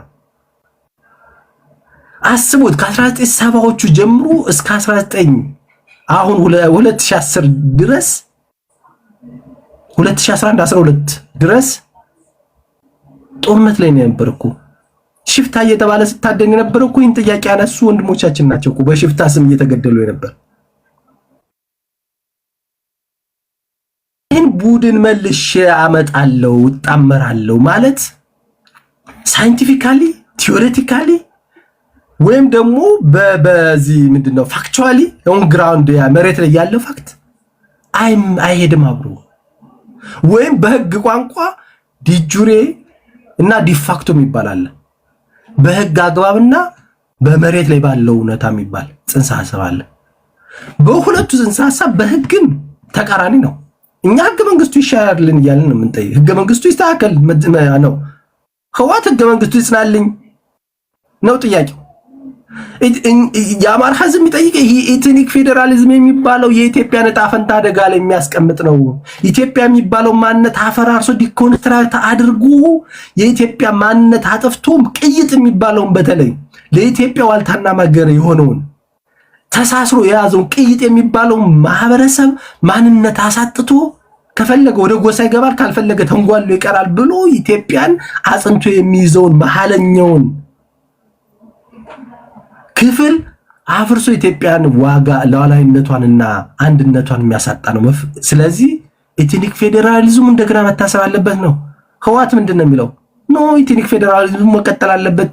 የኔ እንደውም ደንበሬና መሬቴ ምናምን የተቆጠረው ከጎንደር ያለውን ወስዳለሁ ከወሎ ያለውን በራያ በኩል ወስዳለሁ የአማራ ግዛቶችን ይዤ ሀገር ሆናለሁ እና ይሄ እንደው ጽንሰ ሐሳባዊ መሰረት የለውም የሚለውን እኔ ያዘውና አሁንም አንድ ጥያቄ መልሼ ልጠይቅ ቅድም እና ጽምዶ ምንድነው? የኛዎቹስ ወደ ጽምዶ ውስጥ ሊገቡ የቻሉት ምንድነው? ለምን ነው ሲባል እኔ ሁለት ነገሮች ነው የሚታዩ። አንደኛው ጊዜያዊ ጥላቻና ስሜት ነው። ይህ ላለፉት 3 ዓመታት ያደረግነው በጣም ሐቀኞቹ ተሳስተው የገቡትን ነው የማወራ። እነዚህ ሐቀኞቹ ተሳስተው የገቡት ላለፉት 3 ዓመታት ውጊያ ስላካሄዱ ከመንግስት ጋር። ስለዚህ መንግስትን በጥላትነት ስለፈረጁ የጥላት ወዳጄ ነው። ህዋትም መንግስትን በጥላትነት ስለፈረጁ ወዳጄ ነው። ስለዚህ ከነሱ ጋር ሆናለሁ ነው። ይሄ ምንድነው? ስሜትና ጥላቻ። ግን አንድ መረሳት የሌለበት ነገር አለ። ሁሌም በትግል ውስጥ ቀይ መስመር አለ። ቀይ መስመርህን ያለፍክ ጊዜ ትግል የምትታገልበት ምክንያት ትስታለህ። የአማራ ህዝብ ቀይ መስመር ምንድነው? ለወሰንና ለማንነት የምትታገል ከሆነ ወሰንና ማንነት ቀይ መስመር ነው። ፍትህ የምትታገል ከሆነ ፍትህ በ3 መንገድ ነው የሚረጋገጠው። አንደኛው ወንጀሉን ዕውቅና ሲሰጥ ነው። አማራ ህዝብ ዘር ማጥፋት ተፈጽሞበታል ላለፉት 27 ዓመት ምናምን እያልን ነው ህዋትን ስንከስ ነበር አይደለ? ስለዚህ ዘር ማጥፋት ሪኮግናይዝ ይደረጋል ማለት ነው። ሁለተኛው ወንጀለኞች ወደ ህግ መቅረብ ነው። ወንጀለኛ የሚሆነው ማን ነው? የህዋት ቡድን ነው።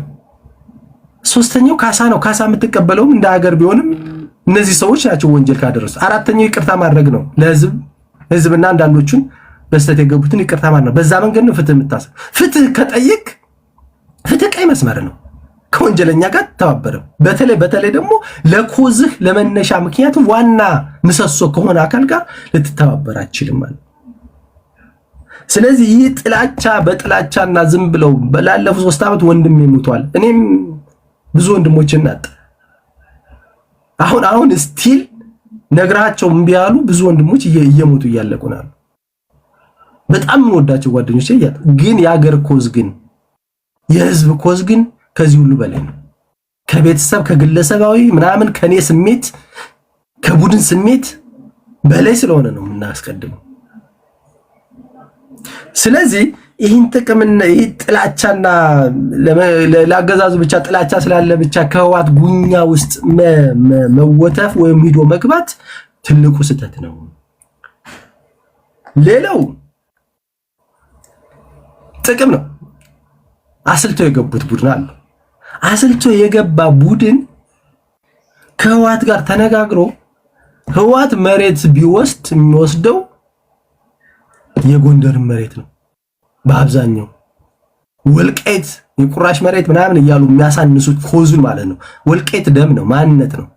ማንነት የቁራሽ መሬት ከዛ ነው። ቁራሽ መሬት ቢሆንም በዛች ቁራሽ መሬት ላይ ማንነት ካለበት ዳስ ማንነት ፋቅ ነው እኮ የሚባለው።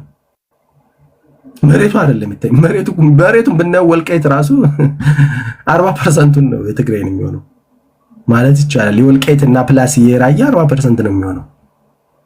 ግን ማንነቱ ነው መተታለ ወንጀል ነው የተፈጸመበት ወንጀል ነው መተታለ።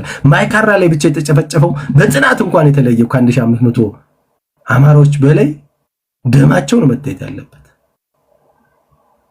ግን እነዚህ ሰዎች ግን አንደኛው የስልጣን ጥቅም፣ ሁለተኛው ህወሓት የምትወረው በዚህኛው ጎንደር ነው በዛኛው ወሎ ነው የምትወስደው የራያ መሬት ነው እስካለዋን ብትመጥ ምን አገባኝ። ስለዚህ እኔን እስካልነከ ድረስ ምን አገባኝ የሚል የግብስ ይህ ግብዝነት ከአማራነት የወረደ የሆኑ ግለሰቦችን ስብስብ የተወሰነች ጎጥ እንኳን አትለው ክሊክ ስብስቦች የነሱን ጥቅም ብቻ ለማርካትና የተወሰነች ስልጣን እንሰጣለሁ ስለተባለ ብቻ ትልቁን የአማራን ኮዝ፣ ትልቁን የጎንደርን ህዝብ ኮዝ፣ ትልቁን የወሎ ህዝብ ኮዝ፣ በአጠቃላይ ትልቁን የኢትዮጵያን ኮዝ ራሱ መጣል ነው። በነገራችን ላይ ከጥምዶ ጀርባ ያለውን ኃይል ማየት አለብን።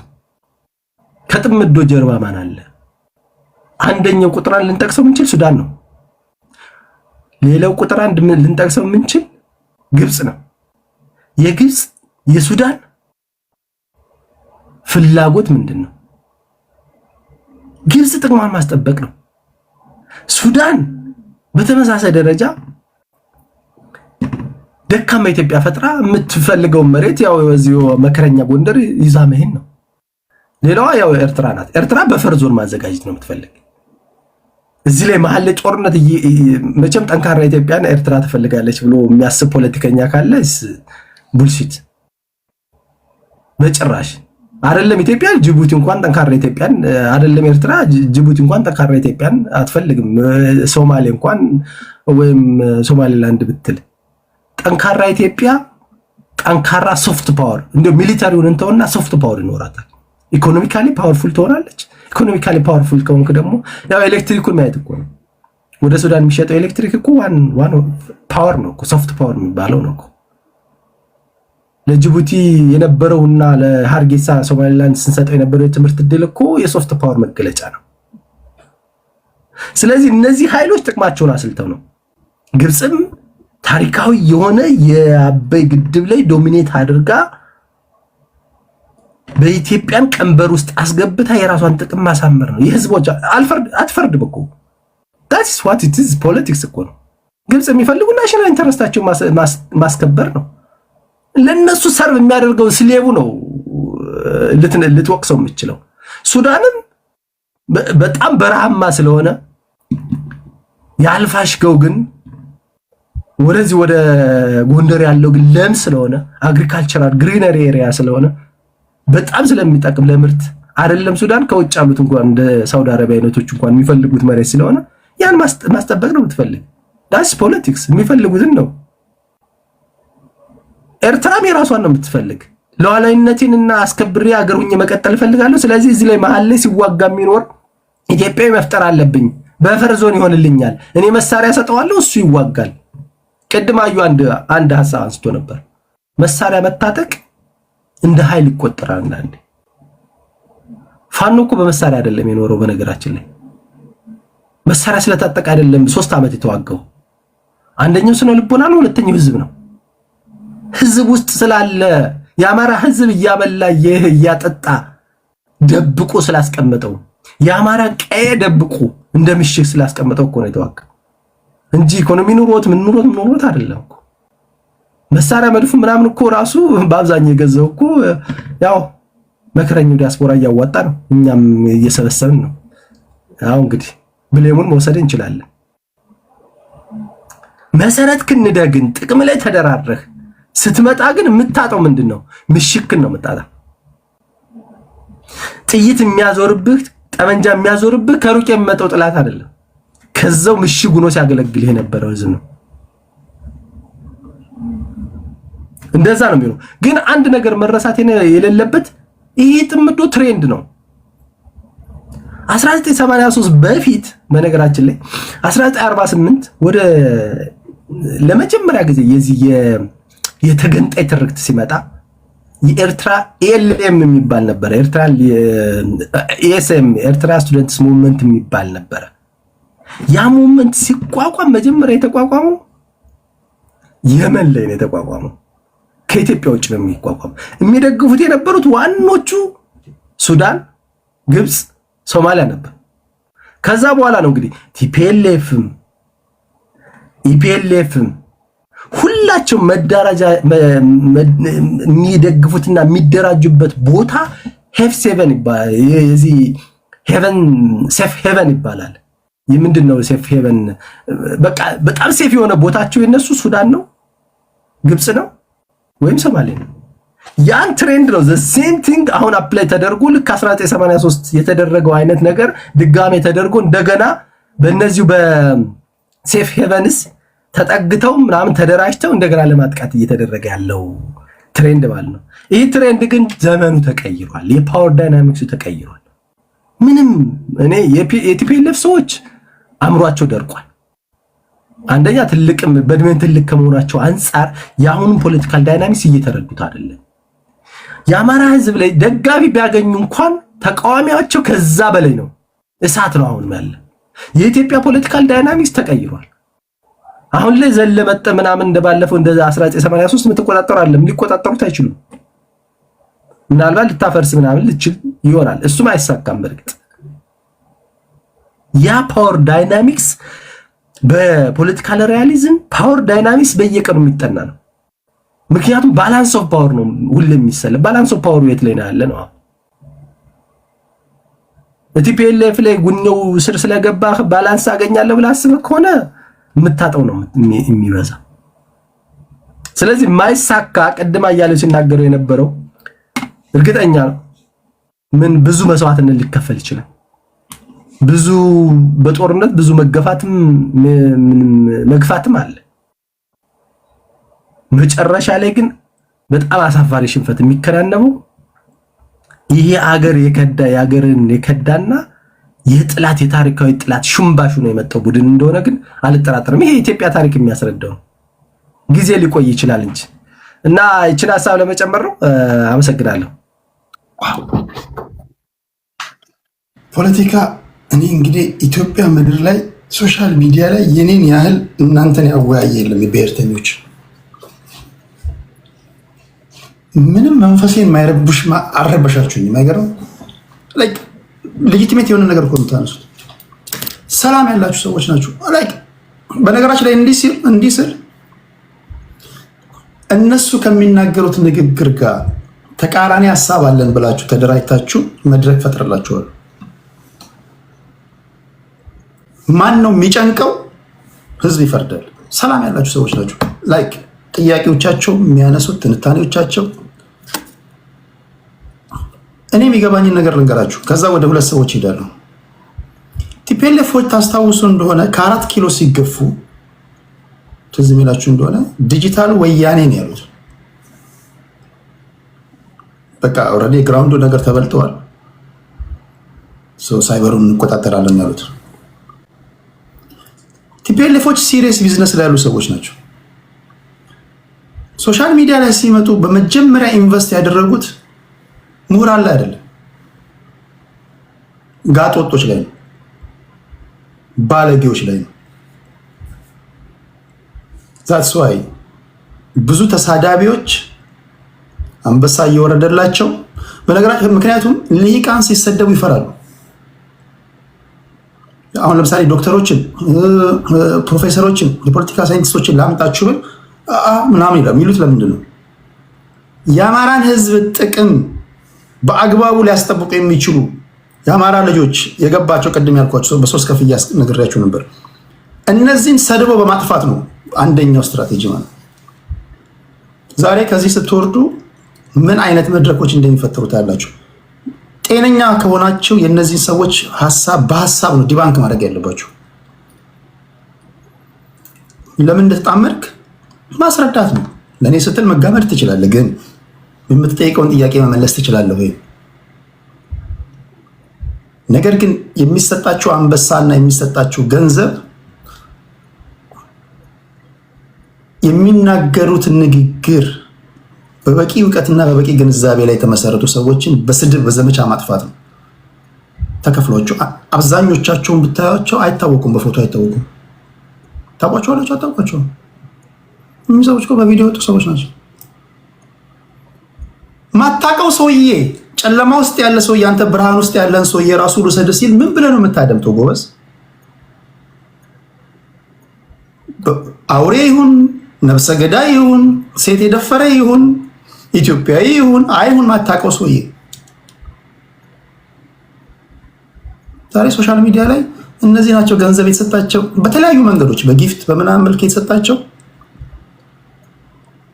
እውቀት ያላችሁ ወይም ደግሞ ሊቃን የምትባሉትን በዘመቻ እነሱ ደግሞ ሰው ያደፍቃሉ። በነገራችን ላይ የኛ ህዝብ ሲሰሰው ስድድብ ምናምን ሲሆን አይታችሁ ከሆነ 500 1000 ምናምን የሚሆኑት ትፈራላችሁ። ተስፋይ በራሳችሁ ትግል ስድብ እየፈሩ ሰዎች የሚሸሹት ለዛ ነው። ይሄ ግን ተሰደብክ ተዘቀዘቅ ባንተ በህልውና ጉዳይ ላይ ሊወስን የሚመጣ ኃይል ነው። ሰው የሚሞትበት ጉዳይ ነው። ስለዚህ በአመክንዮ ላይ ተመስርተ የምትከራከር ከሆነ መከራከር አለብን እንጂ ሌሎቻችሁ ተሰድባችሁ ፈርታችሁ ምናምን መመርመራቅ የለባችሁም። ያው ፎቶዎቻቸው ለማይታዩ ሰዎች